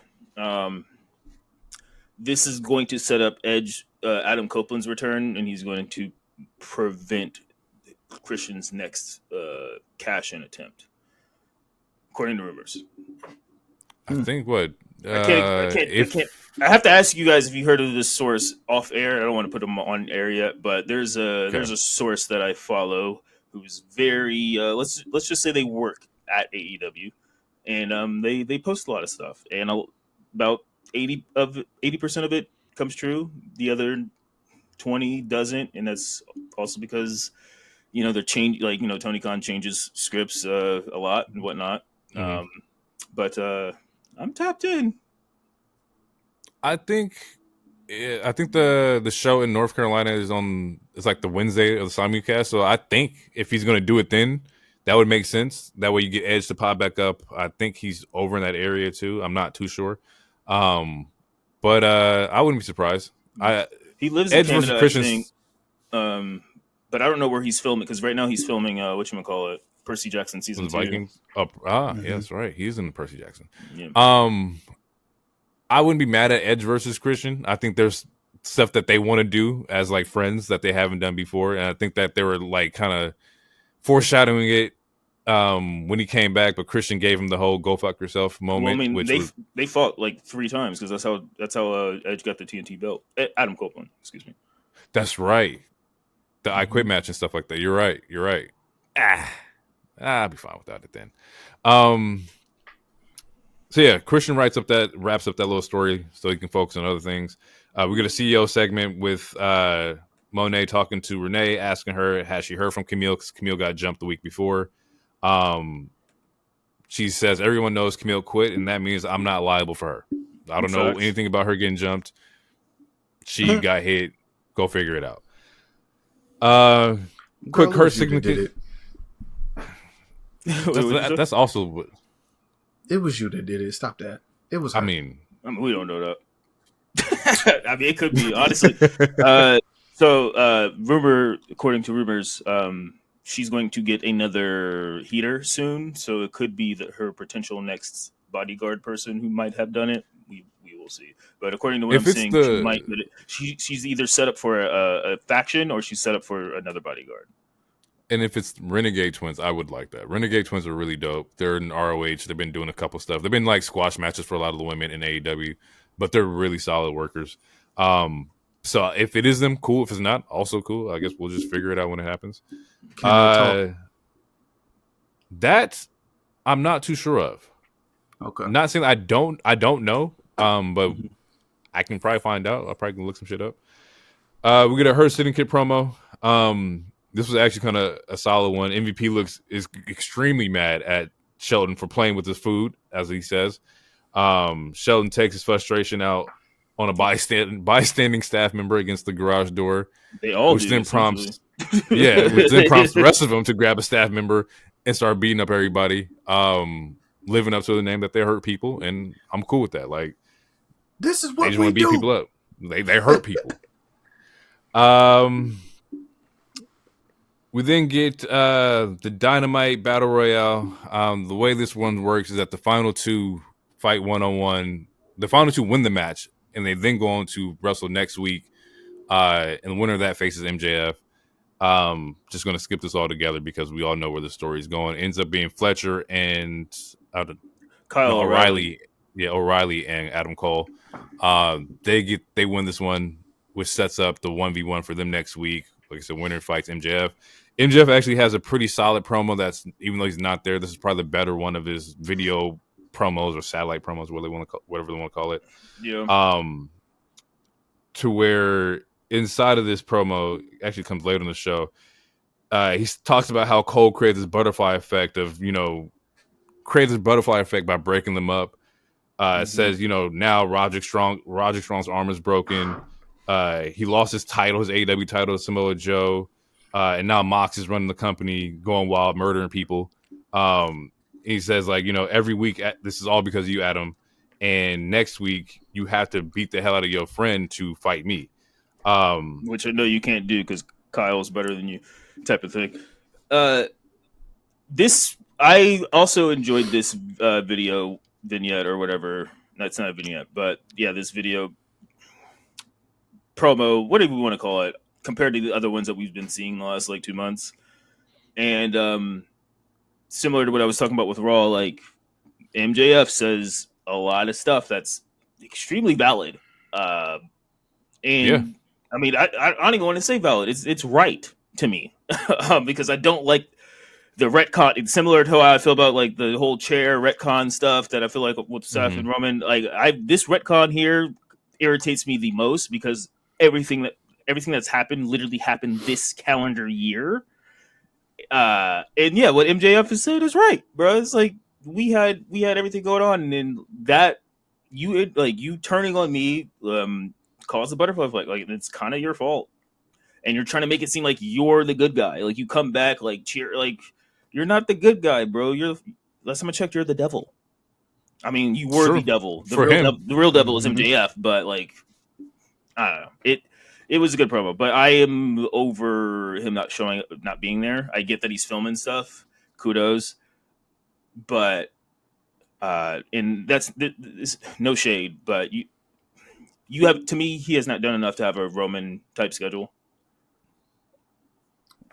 But I do appreciate that he's getting a bag and making movies and stuff. But you kind of need to. You're I don't needed. know. Especially because it's Q4. Like, I kind of expect him, I think, from World's End afterwards. I think I need you to be here, kind of thing. And we'll see how that goes for them. But MJF is super crucial to like AEW success. He's definitely needed on a week to week, basis. Mm-hmm. You said what, DT? I said they're paying him like it. So for sure. I mean, he had the whole bidding war and stuff, and now he's just like, again, I like. And Tony got jets, so Tony got. I mean, if Ospreay can go home, Ospreay can go home like every week. He goes back to England or wherever he is in the UK, and it's like, bro, just pop up. Pop up it's only on a Wednesday. Like just show up real quick. Wednesday, maybe a Thursday. Depends how they want to do it. But there's only 2 weeks, so 2 times of the week. From here, we got a quick little Claim promo, and it seems like everybody in the Claim is fed up with Max Caster. Billy says that they've been telling Max, "Hey man, don't fight Swerve. You don't really need to do this." It's so much so that where Bowens tells him sarcastically, "Go be the best wrestler alive.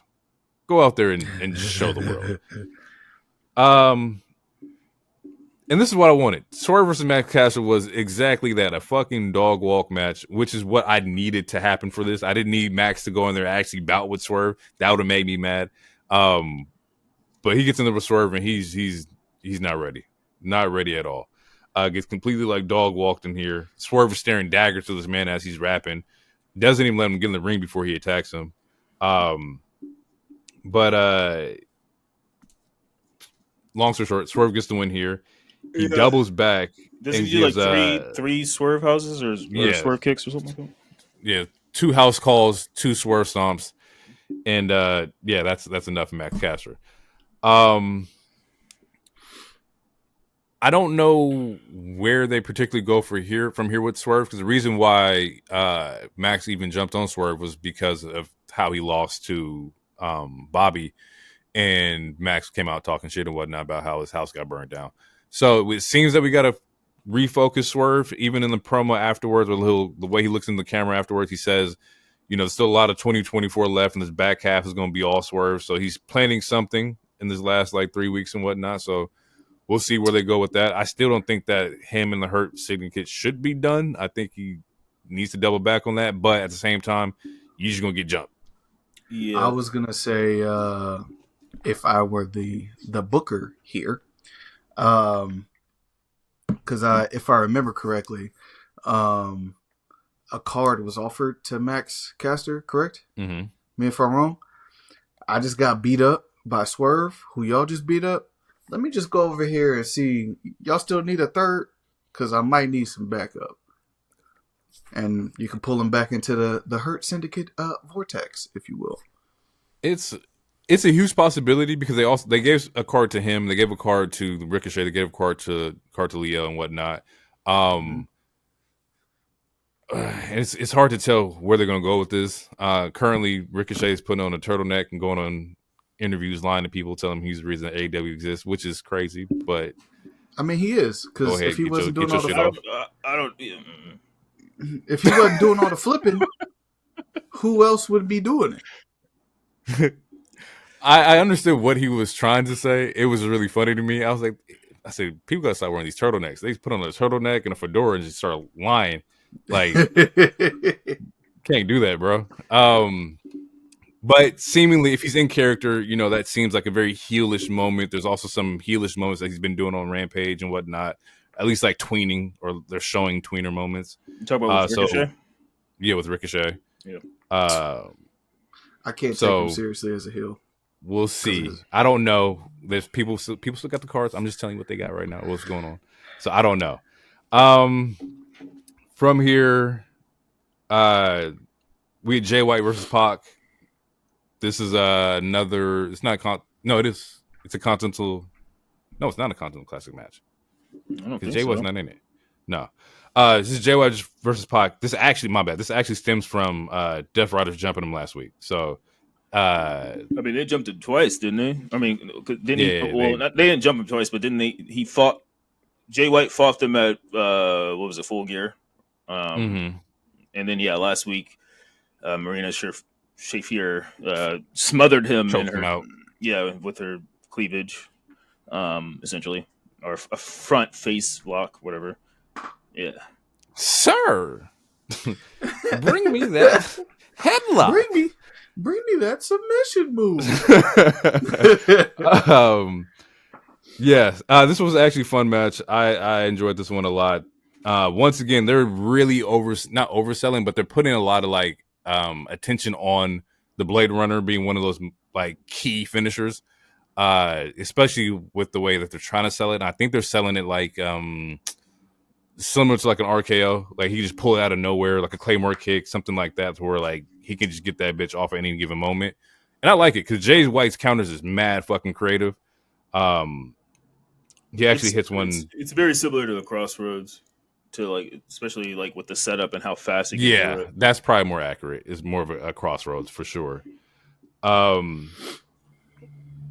solid match. They were going really fucking crazy. Yuta comes out, ends up giving Jay White a psycho knee to finish him off. He then rolls him back into the ring, and this is where we get the surprise Blade Runner out of the surprise roll up, or as he's rolling into the ring.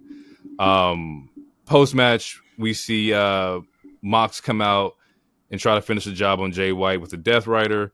In comes Hangman to even the odds, but then we see a cameraman start choking Mox out with the extension cord. That was funny. Now we got a Orange Cassidy and full blackout camera gear just choking the shit out of Mox, and rightfully so. They beat the fuck out of you, so go ahead and get yours off. And as he's choking him out, they roll him back into the ring, and we see three finishers. We see a Blade Runner, an Orange Punch, and a Buckshot Lariat. All three men are having to stare down the ring. And as Mox and the Death Riders are leaving, behind Mox, you can see Christian Cage lingering by the entrance, kind of like waiting for his moment or showing that he's there. So the story's not done. Clearly, they're all four of them are focused on the AEW title. And I have nothing bad to say about where they're going with it. I just want this to be executed properly. There's a lot of moving parts here. I'm confused. Why is Hangman so like? Because the other week he's like, I only didn't do anything because Christian promised me something, but since he failed, so Hangman's a face now because he was literally a heel the last like 5 months until like this week. So just a little confusing to me. I will say this though, I am glad that the Death Riders are starting to go up against higher echelon talent.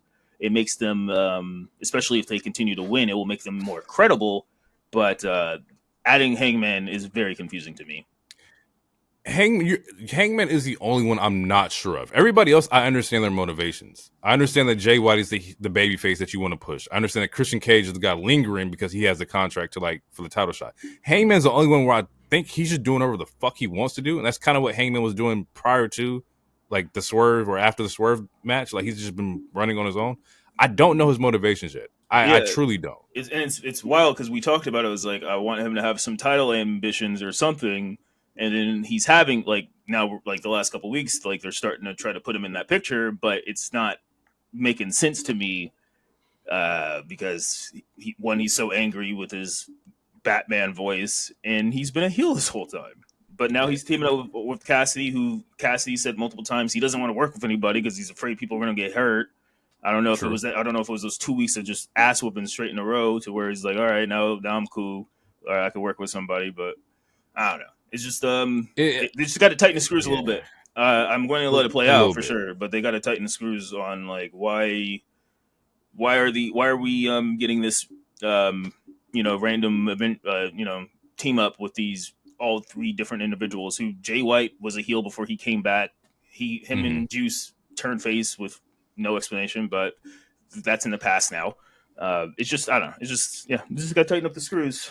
So I think with Jay White turned face with the MJF shit because MJF was the one choking him out, or was that no? It was Hangman that was choking Juice Robinson out. and that's when Jay White came back from injury and whatnot. I think the three of them in the ring right now is more so of like a, enemy of my enemy kind of thing. Yeah. They see that Mox is, running shit and like, I hate you, but we can't let this motherfucker get his shit off. I also think that at some point, I think All In next year's in Texas. I feel like it would be a huge miss to not have cowboy shit pop off in Texas for Hangman. I think if he's not AEW champion by then, he should definitely win it then. So maybe they're just gearing up for that. We're only, maybe 6-7 months from that. I mean, look, I'm a Hangman fan, but I mean, he's from North Carolina. He ain't a real cowboy like that. But you got to do cowboy shit in Texas. And speaking of cowboy stuff, we get a cool actual vignette, which AEW rarely does. No, that's right next too. That's right. We get the most wanted. We got a cowboy. We got somebody who's that's Texas right there. Look, Bandito, baby. The Bandito promo was fucking fire. That was a really good video. I have to give them kudos to that because they never do that. They never do this. Nah. At least they don't. And if they do, they do not. They don't execute it well. But this was executed very well. Like the production looks great. It was good. I was like. At first I was like, I had no idea who it could have been because I was like, Hangman's the cowboy. What the fuck is going on? I was actually getting kind of upset, but the how good it was, and then like seeing the ending, I was like, oh, okay, cool. Yeah, but you have two cowboys. Like, how you have two cowboys and not like either frenemies or at least friends? Like that should be the Naruto to your Sasuke or Goku to your Vegeta. I feel like why are they not playing on this? They need to play on this. They need to capitalize on this. At some point, I think you could. I think they definitely could, and they should. To where it's like it's Hangman, it's Bandito, you get Bounty Hunter, and you can really do some tight shit with that. But I don't know if they're gonna do that. They need to. They need to for sure. On some Red but yeah, dope. And that's what I felt. I was gonna say that the promo felt like some Red Dead shit with Bandito. That was pretty solid. Let's get through this real quick. We get a Penelope Ford and a J match. They're just hashing out their issues. That's fucking solid. Great fucking match there. It looks like after the match, Anna Jay is going after Mariah, or she's targeting Mariah, so she can't target Mercedes because their last match, she says that she can't challenge for the TBS championship anymore. So it looks like she's shifting to the women's. So she's looking at Anna Jay. So we'll see how that sets off anything. Next week, we actually get the Holiday Bash episode, or is it next week or the week after, which is Anna Jay versus Mercedes. So that we'll see that happen. Main event is Claudio versus Brody King. This is actually a Continental Classic match. Wait, I think you had that mixed up a little bit. Wait, what? The winner is going after Mercedes, I thought. So wait, Anna Jay won, right? Yeah. Oh, my bad. You're right. My bad. That's why. This is why I have a slight problem with this because Anna Jay lost to Mariah twice, but now she's just first runner up for Mercedes title. Yeah. I just don't understand the not the bracket, but I don't understand. I don't the contendership. Why do you get it? Yeah, you just lost twice to the main champion. Now you're going after Mercedes, who is undefeated. To me, that just doesn't make any sense. But kudos to the women, but that does not make any sense to me. Yeah, as far as story wise and reasoning, it doesn't make any sense. I'm trying to figure it out in some way to where, and the only thing that I can tie between Mercedes and Anna Jay currently is more so the style of the Japanese wrestling style, and this is right before they go off into Japan the following week after. So maybe there's gonna be some kind of Japanese influence, somebody from Stardom or whatever popping out, which. Anna Jay does know somebody from there. Maybe we get the CEO and her new group jump Anna Jay, and then somebody from Stardom comes out to save Anna Jay, and that's kind of sets up the January match. I'm not too sure though. That's kind of the only thread I see. But we'll just have to wait and see how it plays out. We'll wait. Main event: Claudio, Brody King, Continental Classic, monsters. This is one of those monsters versus monster kind of match. Nobody had an upper hand. They're beating the dog shit out of each other. Wait, sorry to cut you off, man. Did we pass the Mariah May Mina moment, or is that after those? Oh shit! No, it wasn't after. It was really quick. That definitely happened. I only wanted to bring it up because it was funny as hell. Because how she's Mariah, creeping in the back. Yeah, Mariah's shitting on the women's division, which I think that's a bad call with the kind of state that it's in. But yeah, no, the fact that like you see Mina in the very background, like on stage left, and then show up stage right, I thought that was extremely fucking hilarious. Yeah, But we she can call came it back that. and with the bottle and was like, Do it, break it in my face hit me, or something. hit me in my face or do it to my face. Um, and she flinches and shit. So it's like scary ass. Like you're that championship. You can't be flinching and shit. I think Mariah versus Mina is also a match set up at Winter is Coming. So I Yeah, don't know if that's next week. I think it is next week. So we'll see that match happen as well. Do I think Mina's winning? Probably not, but no, she's not. we'll see how the story plays out. We might get a Tony Storm appearance. We haven't seen Tony in a while. Actually, we haven't seen Tony since Wembley, so it's been a couple months. America hasn't seen Tony since Wembley. That's true. She was working, but now she retired, fake retired, or whatever. Quote unquote. And she might need some time. Juicy broke his leg, so he might need to spend some time at home real quick. Get him all she's set on a up, break. right? But the retire thing is going to be a storyline. I feel like because like You even think Tony so? because like not Full Gear, but whatever they had before Full Gear, like someone asked Tony Khan about it, and it's like I don't know, it's storyline. She's not really retired. Yeah. Uh, I'm gonna quickly get out of this. Claudio Brody King stems from last week's match, Brody versus Darby. Claudio ends up coming out last week and tries to end Darby, but Brody King steps up, which still further pushes more so that House of Black is baby faces or are baby faces. But yeah, it was Goliath versus Goliath, Hulk versus Hulk. They beating the hell out of each other's match. Brody's going toe to toe with Claudio, which you don't really see anybody go toe to toe like this way, to where Claudio's like on the defense because he's like, fuck, bro, this is power versus power. So much so that Claudio wins this match with a low blow. Normally, Claudio's just beating the hell out of everybody. He's used to just ragdolling Darby, but you can't ragdoll Brody King. And he low blows Brody here. Ends up getting the win. I'm okay with this match. I thought the match is great. I thought the heel doing heelish tactics to win is solid, and it still makes Brody look mad strong. But that's pretty much all I got, and that was AEW. I have nothing else to add to Dynamite. I thought it was a good Dynamite. I thought we had great matches in here. it was the best show they had this month. It was a solid show. I think opening to finish, definitely pretty solid. Once again, I don't think there was any Jericho, so we're good here. No, there was a Jericho segment. It was really quick. Oh, maybe I skipped that. Yeah, hi guys. He was talking, and then since we're on it real quick, during the ROH taping, his next challenger is Matt Cardona, which we talked about it the other week. He was supposed to fight Ricky. Was supposed to fight him at GCW, but he got pulled from GCW. Now all of a sudden, Matt Cardona is showing up to ROH again. Hey, don't blame Effie. It's looking funny in the light for the billionaire, though. Blame Effie. Don't blame Tony. Blame Effie. Everything been cool. You just didn't say what you want to say. What does Ricky have to do with any of that, though? It seems nothing against Ricky. Ricky is a bystander in all this. I want Ricky to be as happy as possible, and whatever he's doing, get him on TV, let him go. Whatever Ricky wants, let him have it. But as far as like Matt Cardona wrestling Jericho, that is Effie's fault. But it could have been Ricky. It could have been anybody else. It could have been Ricky. It should have been Ricky. You don't think it's funny that they're like he specifically chose someone who's not signed in the company who was about to fight Ricky? That's no. I definitely think. I definitely don't think it's a coincidence, and I don't think it's more so of a FU to Ricky as it's more of a FU to GCW. But that's just how I'm looking at it. But then again, at the same time, it could be looked at as an FU to fucking Ricky as well. Although it might be Stone Cold, and he might have the two middle fingers up. I don't know.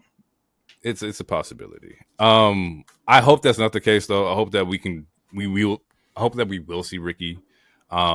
But I'm not a booker. If it was up to me, Ricky would have been in the Continental replacing Juice, and he definitely would have been in either fighting Cardona on AEW at Hammerstone himself, or interfering in the storyline between Jericho and Matt Cardona. I don't think that you can just come in here to the company I'm signed to and get a match. Well, I can't get no match. Like, I think that's also a good story to lean into, but do I think they'll do it? Absolutely not. Should they do it? For sure. Getting out of here. Smackdown time. Let's open the gates. It's Friday. Minnesota, Minneapolis. You want to take this one or? Yeah, I got it.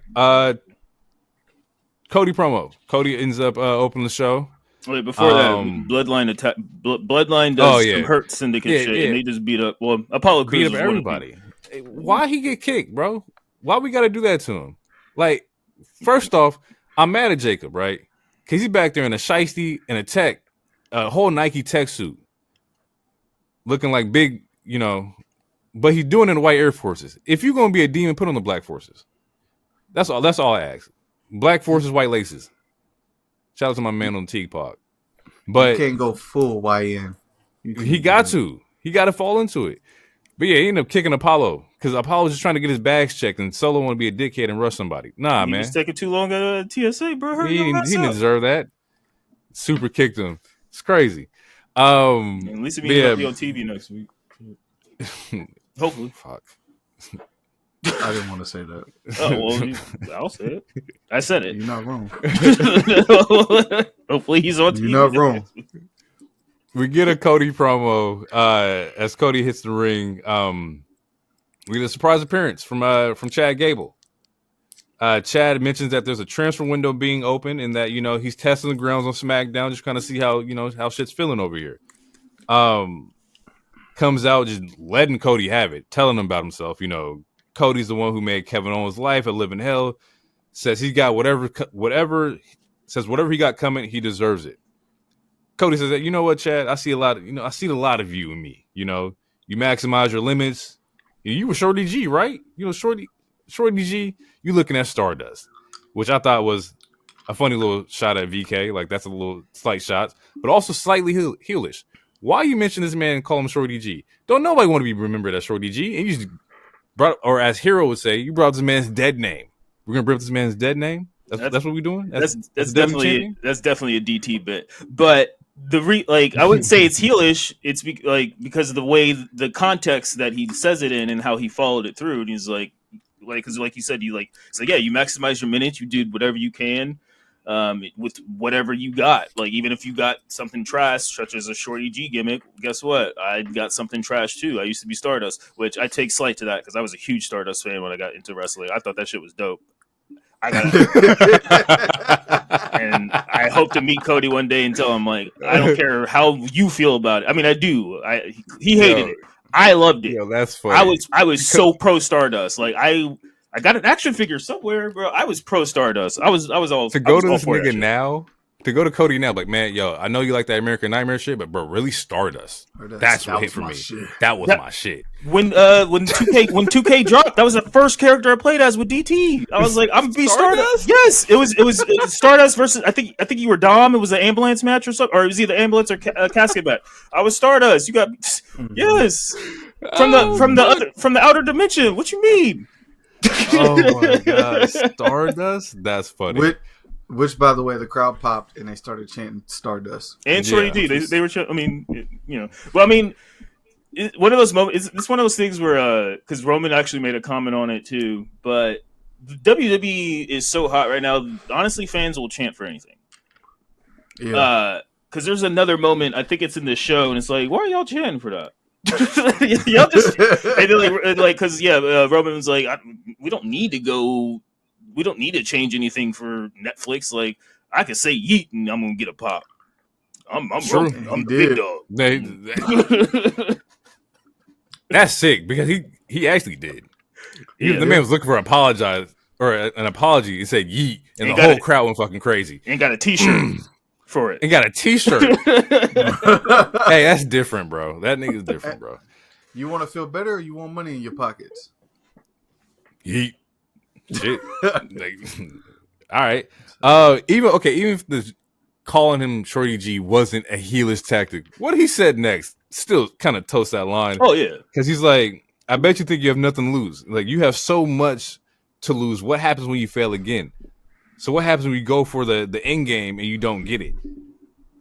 What's gonna happen then? You gonna turn your own team? Like, you gonna turn on the Creed brothers? What happens when you gotta go to back for Ivy? Like, there was some.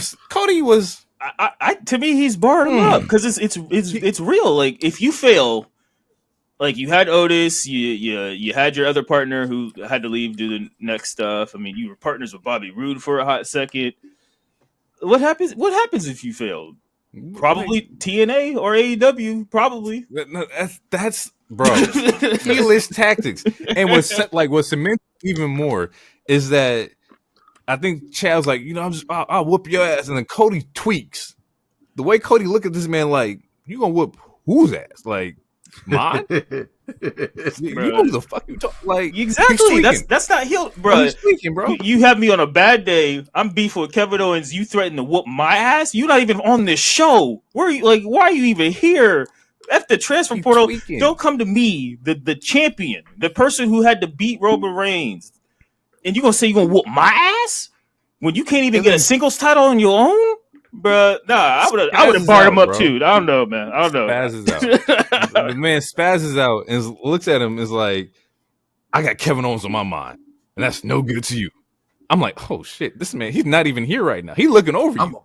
I'm gonna beat your ass. Yeah, I'm gonna beat your ass. I can't beat his ass. Like, nah, Cody was tweaking. And I loved it. I loved every moment of it. I love the tone, the line of like, he's crashing, but he's also trying to be the people's champ. I'm cool with it. He's just fed up with the disrespect. You can't come like he came. Yeah, he came out. Chad came out there disrespecting the entire time. Know how you doing? Know how's Liberty? Like, no, he just came out just straight up disrespected. And Cody's it's a fiery baby face. It's a fiery baby. But we can move on. Unless DT, do you have anything to say about the segment itself? Yeah, that just Cody needs to lean into the darkness. I can feel it. It's coming. If anybody can do it right, smug and arrogant. Something dark side. Cody, the American Nightmare as a heel, like a real nightmare. Mm-hmm. Lean into the anger. Feel. If he just turn his tattoo black, they color over his tattoo every night, every Thursday or Friday, make it black. Anyway, y'all don't want to see that, bro. I do. It'd be fucking crazy. Nothing is more evil than the great three colors of the red, white, and blue. You see what we do to all these other countries and continents. We out here, we real big steppers. It ain't the Olympics. Crazy shit. I probably bleep it. Actually, I'm not gonna say it. I don't want to edit. Yeah. I'm gonna hold this to myself. Yeah. I know where you're going. I know where I see the direction. The world is going crazy right now. CEOs are getting pops. Look, we gotta relax.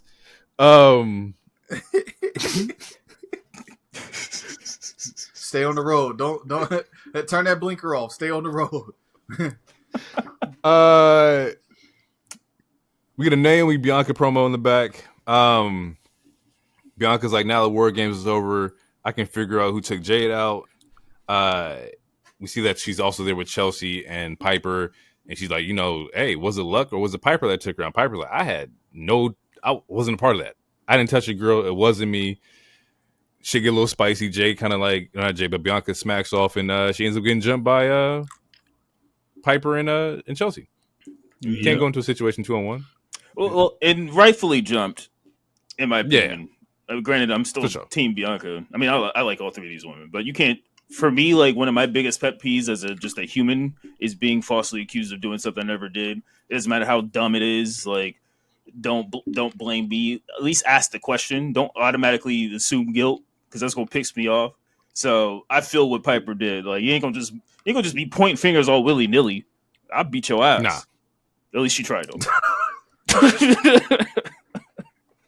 Yeah, you're not wrong. Like I said, rightfully jumped. You can't just be popping off on people. Like, accusations. False accusations. Oh, that was great. We get Naomi versus Tiffy versus Elektra. This is Women's United States qualifier match, mm-hmm. Right? And, she looked very nice. Very nice.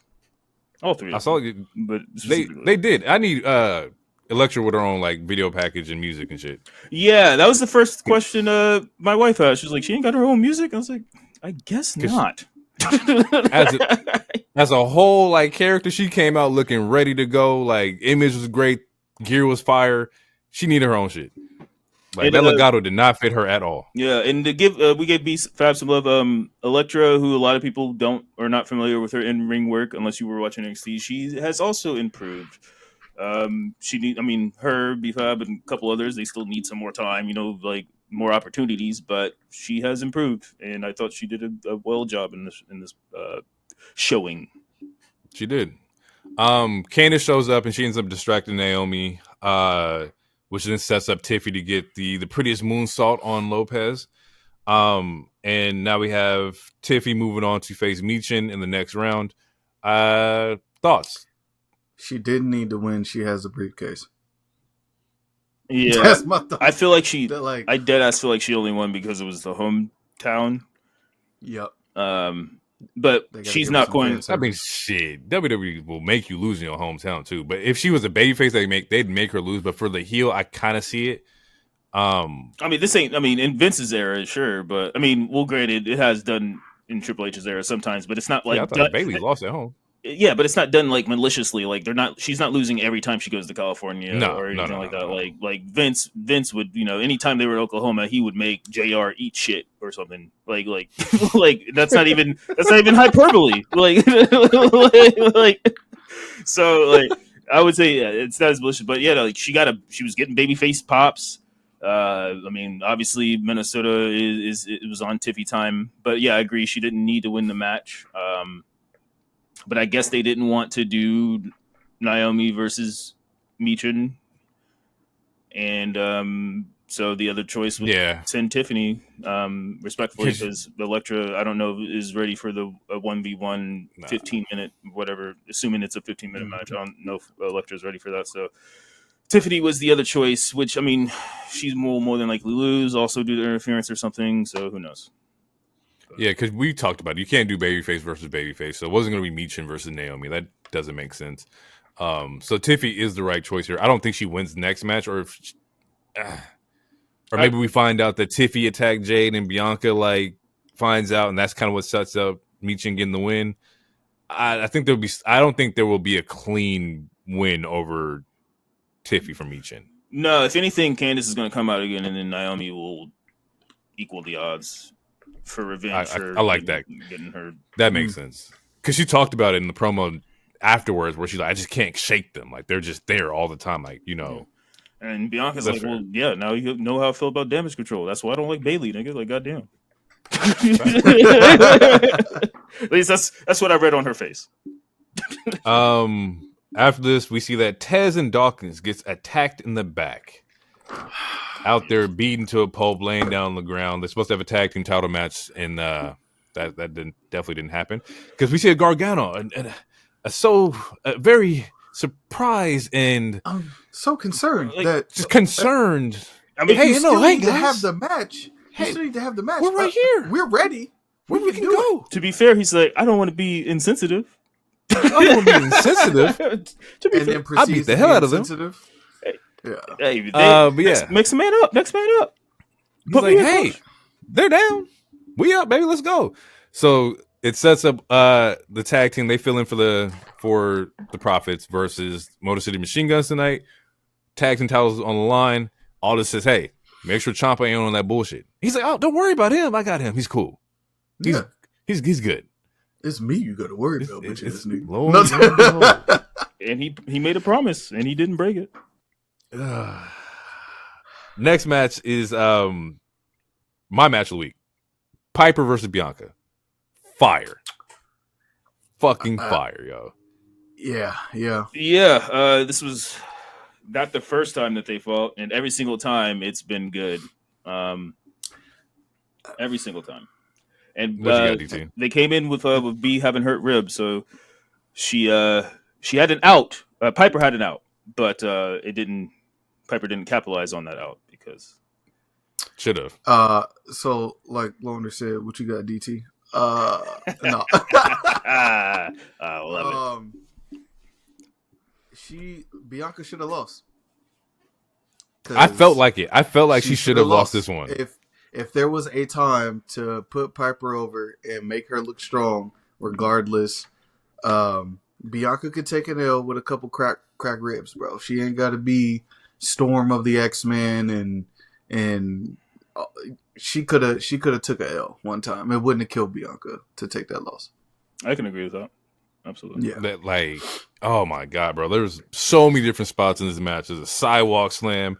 I'm liking that Bianca's getting bear hug because now we see her in the situation where she's the smaller person in the match. Like, we don't really get to see anybody capitalize on Bianca, and so we see her get like bear hugged. And she's like hopping on backs and shit like that. Like, that was a whole different sight to see.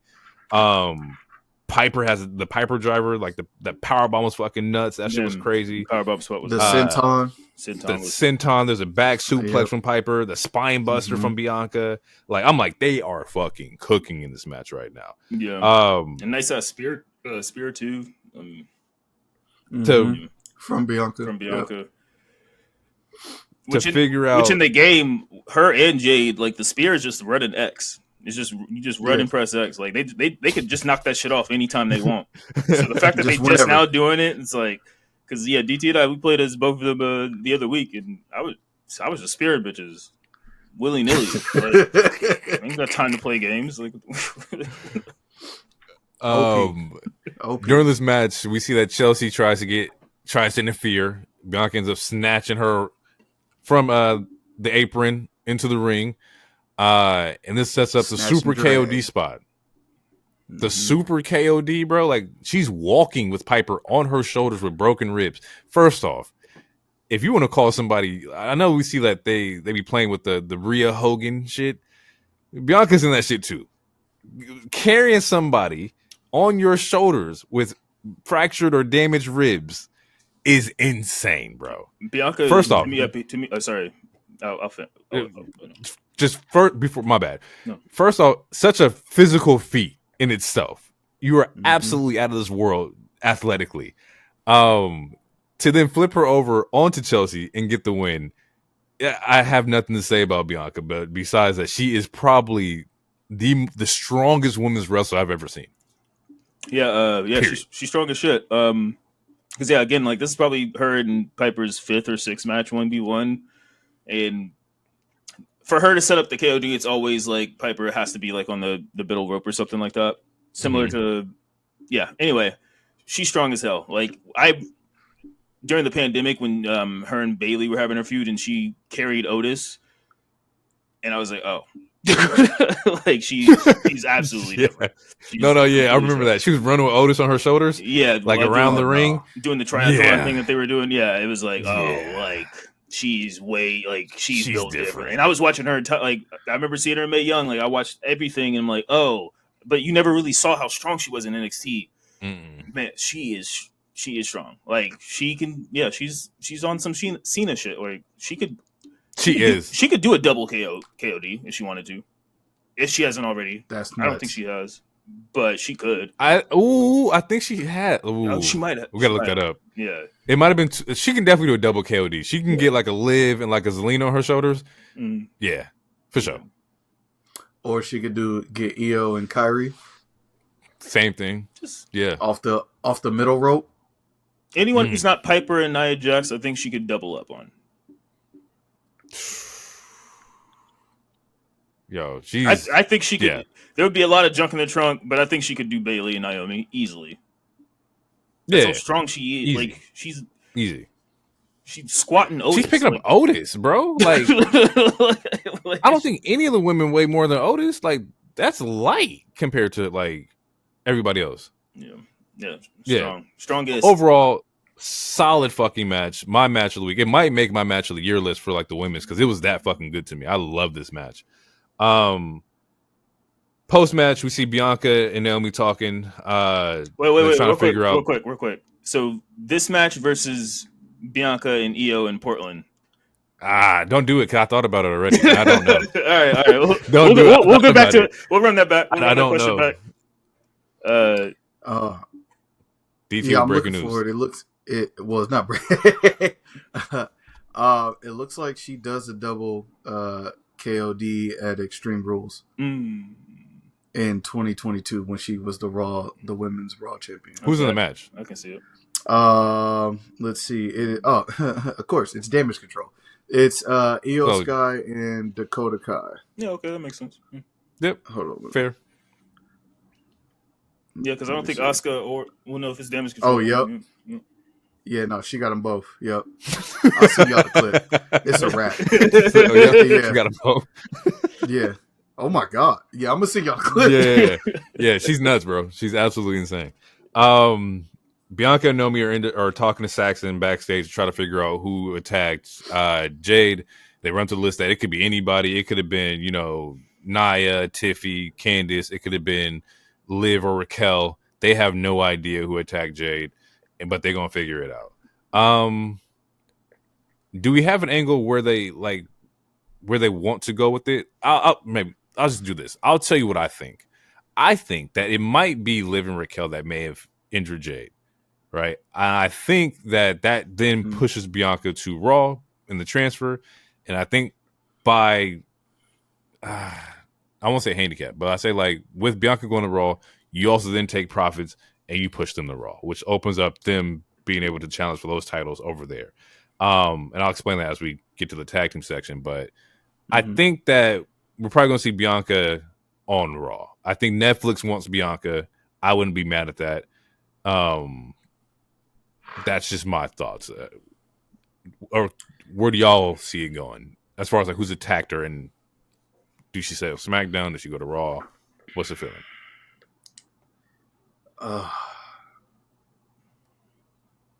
From a business perspective, you're definitely you're gonna want all the top stars that you can get on Netflix. Cool. Which is gonna turn SmackDown into the B show. I mean, it technically already was to an extent. As far as who attacked them, it's still up in the air.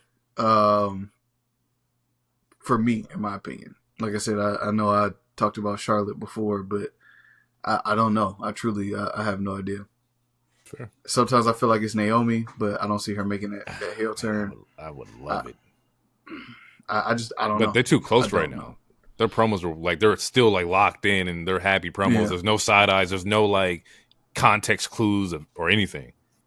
Yeah, but sometimes you don't have to be. I mean, sometimes you could just stab somebody, and that's what could make it crazy. I mean, if it was to get her, but I don't know. If it was to get Bayley in the match, you can see it.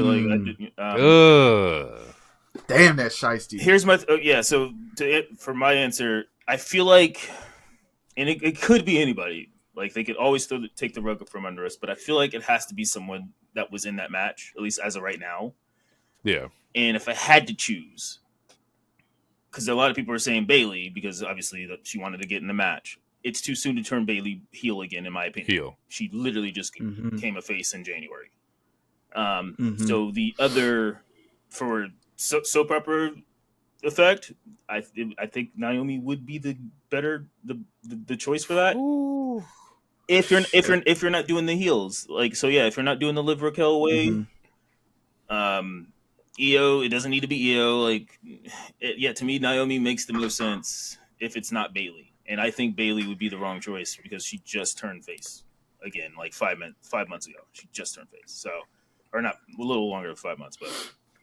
I think Naomi hasn't been heel in forever. Maybe since I started Naomi part watching Team Bad. She was part of Team Bad, but that was a heel, quote unquote. But they weren't Naomi had a real heel run, but I was not watching at that time. Team Bad was heel, but they weren't they wasn't I don't know. They was heel, but they weren't heel. They I don't know. That's we still Divas era heel. I feel what you mean. It was her and Sasha. I know, but I mean Naomi heel run would be dope. But then Jimmy's a face now too, so it's I don't know. I was gonna ask that. Yeah, that's tough. That is tough. Wait, okay. This time I'm going to fuel some gender wars.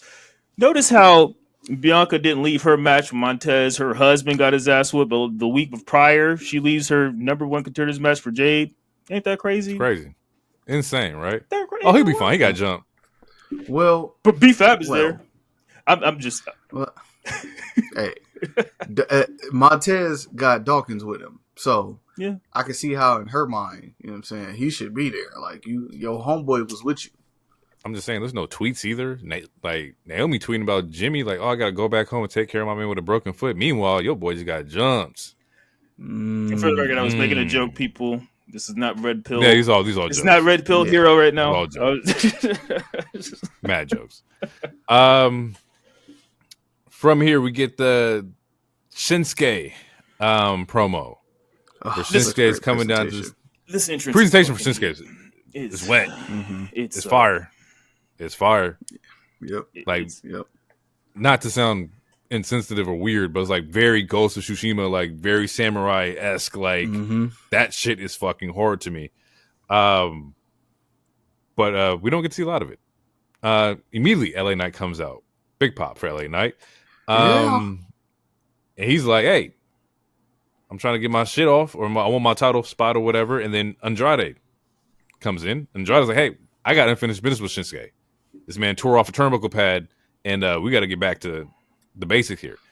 LA Knight's like, "Nah, after I get my title back, we can run this back again, but right now we got to go." And then Bloodline Warfare. You hear what the hell? What? From Boop! Super kick. All you hear is thigh slaps. Pow! Pow! And we have Bloodline Warfare as Jacob Fatu, Solo Sikoa, and Tama are in there putting hands on everybody. And then we have a nice little like square off. Not everybody. Yeah. They knew who not to fuck with. Yeah. Well, I think they both knew not to fuck with each other. I think Bloodline looking at him kind of crazy. And they saw this man start leaking black fluid out of his mouth, and they're like, these suits are expensive. I don't know if we want to do this. Solo was, even before the Miss drool came out, Solo was already stopping Fatu. Like, Fatu, he's ready to jump on anybody. Yeah, but Solo, Solo's like, I don't know about this one, big dog. Not him. This ain't our fight. Let him go. Let's beat up some nerds. He cool. Yeah. He's all right. And you see like Shinsuke like slowly back out, like he got the gun pointed at him, but it's just his mouth with fucking he's just holding his jugular, just holding his throat, like ready, move, ready to. One of us got to say it. He was ready to spit. All right, there we go. I said it. I was going. I held it back. I was going to say it too. He was ready to spit. Nah, bro, you can't say that, bro. You can't be like, this man was choking to his neck and he was ready to spit. Like, that sounds kind of crazy, my nigga. I would have been upset if I listened to the episode and I was like, man, no one took that joke. I would have been upset. Oh, man. Yeah, so they allow him to walk out, and then Solo lets off a pretty solid fucking promo. Great promo. You know, and did you, what did you tweet about this promo? Because I loved what you tweeted about it. I'm not even gonna lie, I forgot. We can paraphrase it. Solo's coming to his own. He seems a lot more comfortable, which we talked about on the show. The last couple episodes. He's found. I think he's found his niche. Like, I mean, he's there. Yeah. Like he compare this version of Solo to the day after Mania or that SmackDown after Mania. Like it's almost night and day. Like, it is whole different character. Yeah, whole different character. Like, like he's still mimicking Roman, but again, like what we talked about multiple episodes ago, where it's like he's a villain, but he's like a kind of a jokey villain, but not like the Joker kind of jokey, but like I don't know. It's great, and the promo was passionate, and obviously people love Fatu. People have been getting on board with Tama with the yeah. It's been getting over. Something that DT also pointed out. And now with Loa being gone, it'll be interesting to see how they use these pieces. Like, are we going to see more Fatu single matches, or are we going to see more Tama matches? But as this trio moves forward, it'd be interesting to see what's going to go down and how these stories play out now that Bloodline members are missing. Inside the promo, he says, like, just because we lost soldiers, we ain't the ones. Like, he's tired of people not taking him seriously. People think it's all games. He said, well, you can laugh all you want. I'm still head of the table. So, anyone who wants to come down here out, and approach us, you still going to have to acknowledge me. And I'm watching this promo, and I agree to everything that Hero says to where, like, he's getting in his own bag. He's figuring out who he is. And I asked a question, I think either like last episode or the episode before, to where like, do we see Solo becoming WWE champion? And I can walk it back. I think we'll see Solo as WWE champion. I think there will be a moment where Solo Sikoa will be that guy because he can do it. I think the promos are there. The entertainment aspect is there. The in-ring work has gotten a lot better.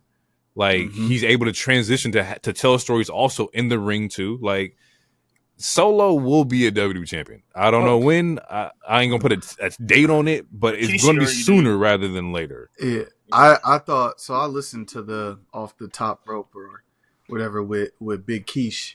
I thought Rikishi was off his rocker. I mean, I thought he was just being a dad. And listen, he know enough about the business to be able to speak on it because he's been through it. He not wrong, and I think in your assessment, you right too. Like, I don't know if it happens this year, and like in Mania season or whatever, unless the title switches hands really quick before they put it back on Cody or something or whatever. But yeah, I think he'll be capable of holding the belt for sure. Absolutely. I do not think it's going to happen in 2025. If we're talking world, I don't think it's going to happen in 2025. But I think it's going to happen. Very similar to Dom. Like they are next up. Him, Dom, Braun Breaker, a couple other people. Like they're training, for lack of a better term, grooming the next generation to be the top stars. So, and not to even put even more stuff on Solo. I think he's a lot farther than the two that you mentioned. Just because he has the most experience running main event storylines. So we haven't seen Dom run a solo storyline or be the leader of a group. We haven't seen that happen for Braun Breaker just yet.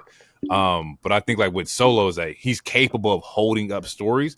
Anybody who's capable of holding up a story while Roman is gone, like you got to have a crazy amount of trust in him. Like to be like, hey, Roman's not going to be here. You're also going to lose Paul Heyman. Here you go, kid. Go make something out of that. And he does. You got to give him the ball at some point. You have to. He's done it with like the least amount of help. Even with the point of where you lost Jimmy. So both of your brothers are not there.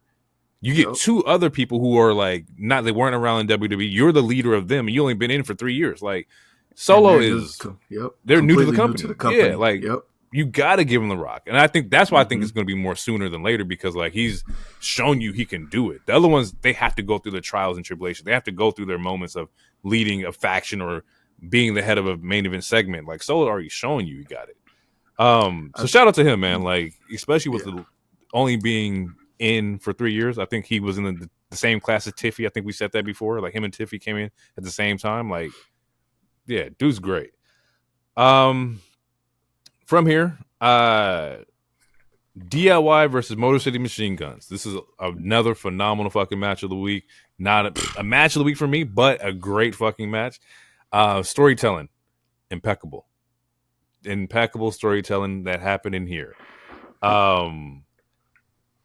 You see Ciampa come off rip. I'll do it myself.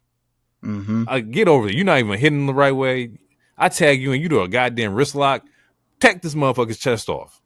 And for a minute there, Ciampa was like going toe to toe with both of them for a minute. Like he was like, he was doing it, yo. Like I was like, which we seen him do with Pretty Deadly a couple weeks ago.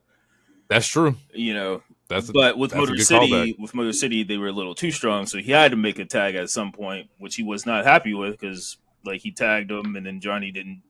Instead of attacking him outside, he just threw him in a ring. He's like, "What the fuck are you doing?" And like they push each other for a little bit, and then like they literally implode. Like DT said, like I was like, oh, this is.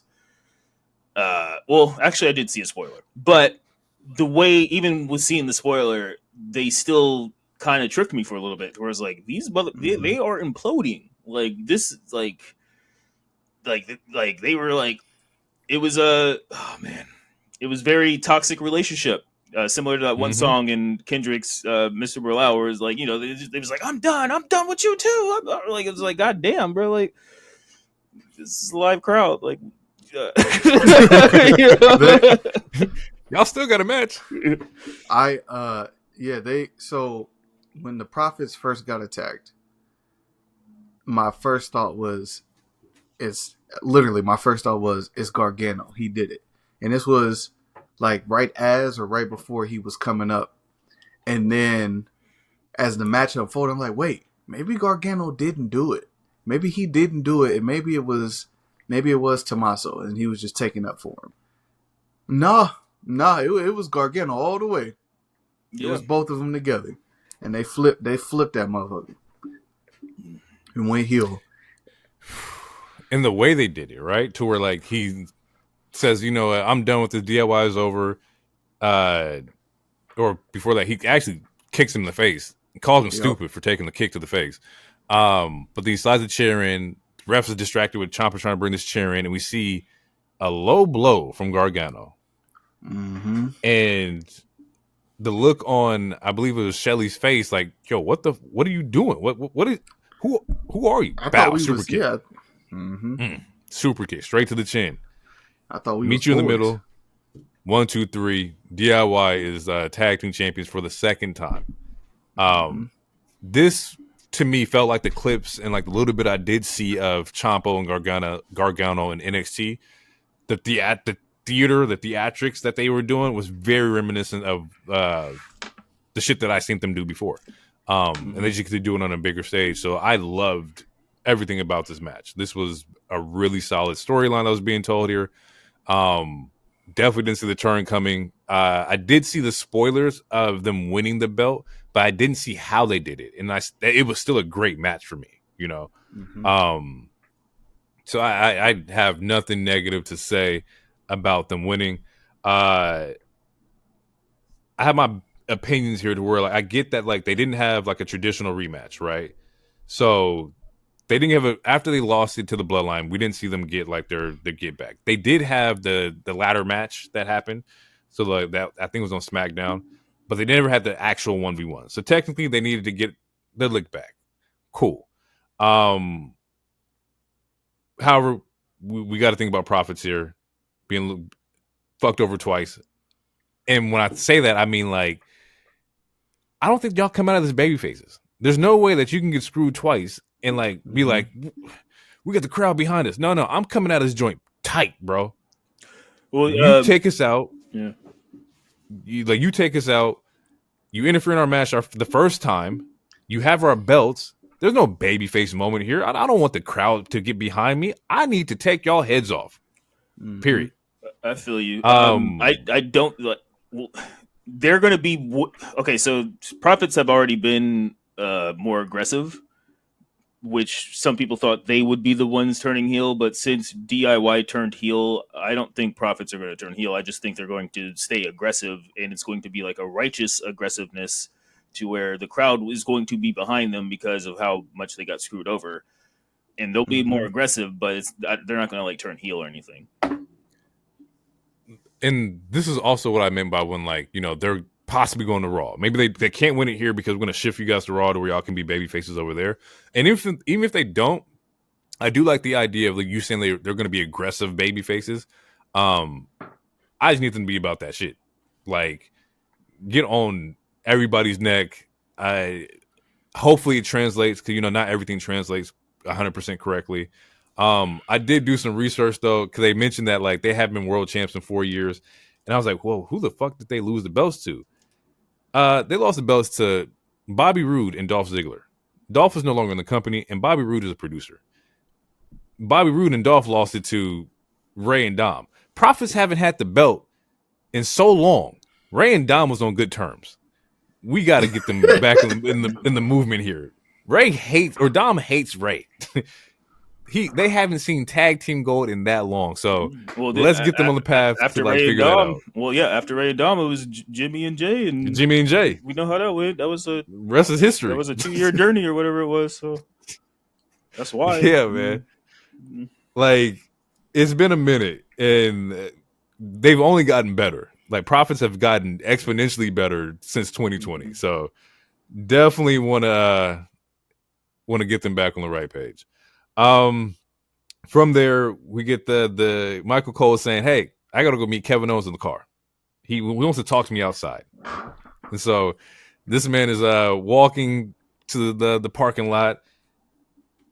and KO rolls down the interview. Hey, Michael, get in the car. And it reminded me of Wayne Brady and Dave Chappelle. Yep. Is Kevin Owens gonna have to choke a bitch? Is Kevin Owens going to choke a bitch? And inside this interview, he's like, "There's the I didn't write everything, but I got the notes or the big moments." He's like, "How many times?" Kevin Owens asked Michael, "How many times have you seen or have you watched Roman try to end my career?" He said, "Then Cody just teams with the guy, like what the fuck?" Face. One of the key lines that, he said a lot of good shit. Kevin Owens has been in his bag, but one of the key lines, he's like, trust me, I'm gonna get to Sammy when it's time. Mm-hmm. So that is in the crock pot. Yeah, because everyone's been asking it, ever since this quote unquote turn is like, well, what about Sammy? Sammy's teaming with Roman and yada yada. And Kevin, hey, when we cross that bridge, best believe he said, "Trust me." And he's supposed to be the most dangerous character right now. Besides like a Fatu, I'm gonna trust him. So, yeah. Well, and it was what led into that, because like Cole was like, it's not just Cody. It was it was Jay, it was Jimmy, it was Sammy, and then he goes into Usos. I don't care about. They're gonna go back because they're family, XYZ, whatever. But Sammy, I'm gonna see him for sure. He gonna get his. And I was like, oh fuck, hey Sammy, watch your back, man. It goes back to the press conference when I told you Sammy acknowledged the team up, and he knows that Kevin is vengeful. So that was the first nugget, if you will. So they're letting you know it's going to happen. So they're giving you continuity there for sure. And then he says, or Cole's like, well, maybe you should look in the mirror and realize you're the problem. And he says, get out of my car. Get out. Leave my rental vehicle. And then he's like, hey, Michael. And it rolls up the window on him. I'm like, this man is grade A in his bag right now, bro. I love Crash Out Kev. He's in it. And the thing is, he's not wrong. Once again, like we talked about earlier, is that he's a villain who, there's some humanity to it. There's logic to why he's doing it. He's not just being an asshole to be an asshole. And you kind of man, I want to see him get his lick back. He deserves it, yo. You deserve to get your lick back. You're kind of rooting for the villain in this case. How do we think this is going to play out? Saturday Night Main Event. KO, Cody. Well, okay, wait. Okay, before you ask that question, let's we get the Chad and Cody match. Cody eventually wins.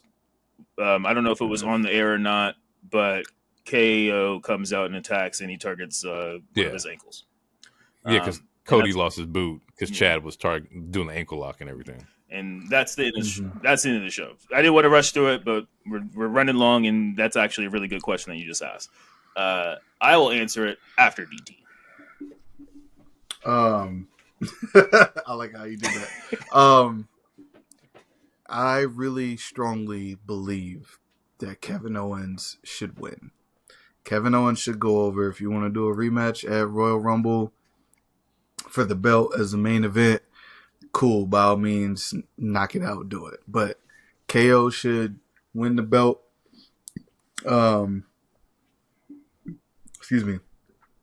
That's the short version of it. I don't think that KO is this vicious, this locked in for him to lose a second time to Cody. He already lost at was it SummerSlam or no? That was Solo. I think it was Bash. Bash in Berlin. He already lost, and he was on some good guy. Hey, I'm your friend. You only giving me a match because I'm your friend. Da da da. Type. This is not that. This is I'm coming out. I'm creating a weak point, stomping on your ankle. When I see you next Saturday, it's up. Stunners, it's power bombs, pop up power bombs, sentons. It should be a flurry of KO ass whooping. Kyle driver? Question mark? You know what? So. The only reason why I would say no is, well, you could do it, but I would do it after the match. If KO wins, he gets the belt. I would do a power driver to Cody, and then it takes Cody out till before Royal Rumble. If you're playing it the same way, because at some point, RKO is coming back, and the first person he got to deal with has to be Kevin Owens. So if you want to take Cody out the picture for a little bit, so you can focus on Cody and on KO and RKO, that's the route I would do it. So to piggyback off of that and to add a little more, so the way that I have it in my mind is that we're not going to get Rock and Cody. So in saying that, at least in my mindset, if we're not going to get Rock and Cody, yeah, I think KO should win this, not just because he lost to Cody already, but because it's very similar to how I felt about Shinsuke. Like, KO lost multiple fucking title shots against to Roman during that Bloodline run. And at some point, he has to win a damn title match. Otherwise, we will never believe him in a damn title match. So, yeah, I think he should win. And whether it's the powerbomb apron or whether it's the power drive or whether it's both, take Cody out for a couple weeks because he's been working his ass off. He's the company workman besides Dom. Like, he can take 2-3 weeks off. Maybe, so the way I'm seeing it, he does the power driver, whichever one, takes out Cody. Maybe Randy shows up after the end of the show. And then January's Saturday night, we get Randy and KO. KO retains. And then we get Cody. Cody returns. Cody can win it back at Rumble. And at some point, this is going to set up Randy and Cody. Because if we're not getting Cody and Rock for Mania, I think we're going to get Randy and Cody for Mania. I don't know, unless they want to hold that off into SummerSlam. But again, I feel like it really depends on Dwayne. But we could give KO a 2-month reign with that title. Give KO a break. And yeah, you can keep all these stories cooking. And then it'll eventually will set up Randy versus Cody. I like that. I think that's probably the best way to do it. I'm also interested in, like, I know did KO resign? I know his contract was coming up. He like resigned, I don't. It never officially came out, but I'm pretty sure he resigned. Like I would assume so. Especially if you give him like the title, but then I also would understand like having a big like moment to where you put somebody over, although Cody doesn't need to be put over, but this is a big fucking story. I do like where you guys are at. I think Kevin Owens. I didn't agree with it being for the title because I felt like this was bigger than like the belt, but also like taking away Cody's belt would kind of like lean into, it'd be like the dagger in the chest of like, now you really ain't got nothing. Like you teamed up with all these people that backstabbed me. I beat you for your most prized possession. Now you don't got it. Now what are you going to do, kind of thing. But also for Rumble's sake, you have a big moment when Cody comes back. Actually, I wouldn't do it probably until like maybe the Friday before Rumble, because like that Cody pop is gonna be insane if he doesn't show up for 2 months. Like, you know, KO's running a rampage. You can still do KO versus somebody. Maybe it is Randy at the second Saturday Night main event, and then after that you lead into like the return of Cody Rhodes. That pop is gonna be crazy if Cody has to take a break off. It's gonna be insane. Is it bigger than Big E's pop?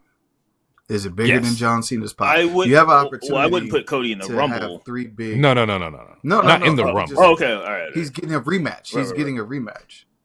It will be his rematch. Well, okay, but you haven't. I'm sorry. Go ahead. No. Well, I was going to say Cena comes back on the 6th, so I mean he's going to get a pop, but it's not a return pop. Now, if we're doing multiple returns, I feel like we should leave that to E, because that like with. Like if we're getting if E comes from the Rumble, if he shows up from the Rumble, that should be the biggest quote unquote return. Like give us like one little legend, sure, like a Mickey James or something. No disrespect, no shade, but like give us one legend. Jordan Grace would probably be in again. You know, something like Booker T or something. But like the biggest like return quote unquote pop should be Big E. And that's also 1,000%. Assuming The Rock is not showing up. But also that's us assuming Big E will show up at the Rumble. It could easily still be at Mania. We have no clear timetable on if he's actually cleared or not. But yeah, that's where I jumped in at, I guess. I think we had great. It's good shit though, actually. Yeah, I think we have some great threads that we done created. Watch something come true. We always hit. We're shooting at like a 60%, 70% clip. We were efficient as fuck when we come to like this brainstorming shit. But I guess that's why they call us the storytellers. That's who we are. I never heard anyone call us that. This feels like a you Will didn't look at the Ospreay Spotify moment. Raps. Oh, I did see that. Yeah, that was we got to know. Yeah, the little Crazy. PlayStation achievement. Oh, well, when you said they, I thought you meant fans. PlayStation achievement. Hey, Look at what we. Loner, timestamp that. We can just edit that out because there's no way there's no way you the he Big buried E the now. lead. That's right. You Big E, nigga. Yeah. That's what it is. You know what? Get him Go out back of to your bootless. wife. Get out the ring.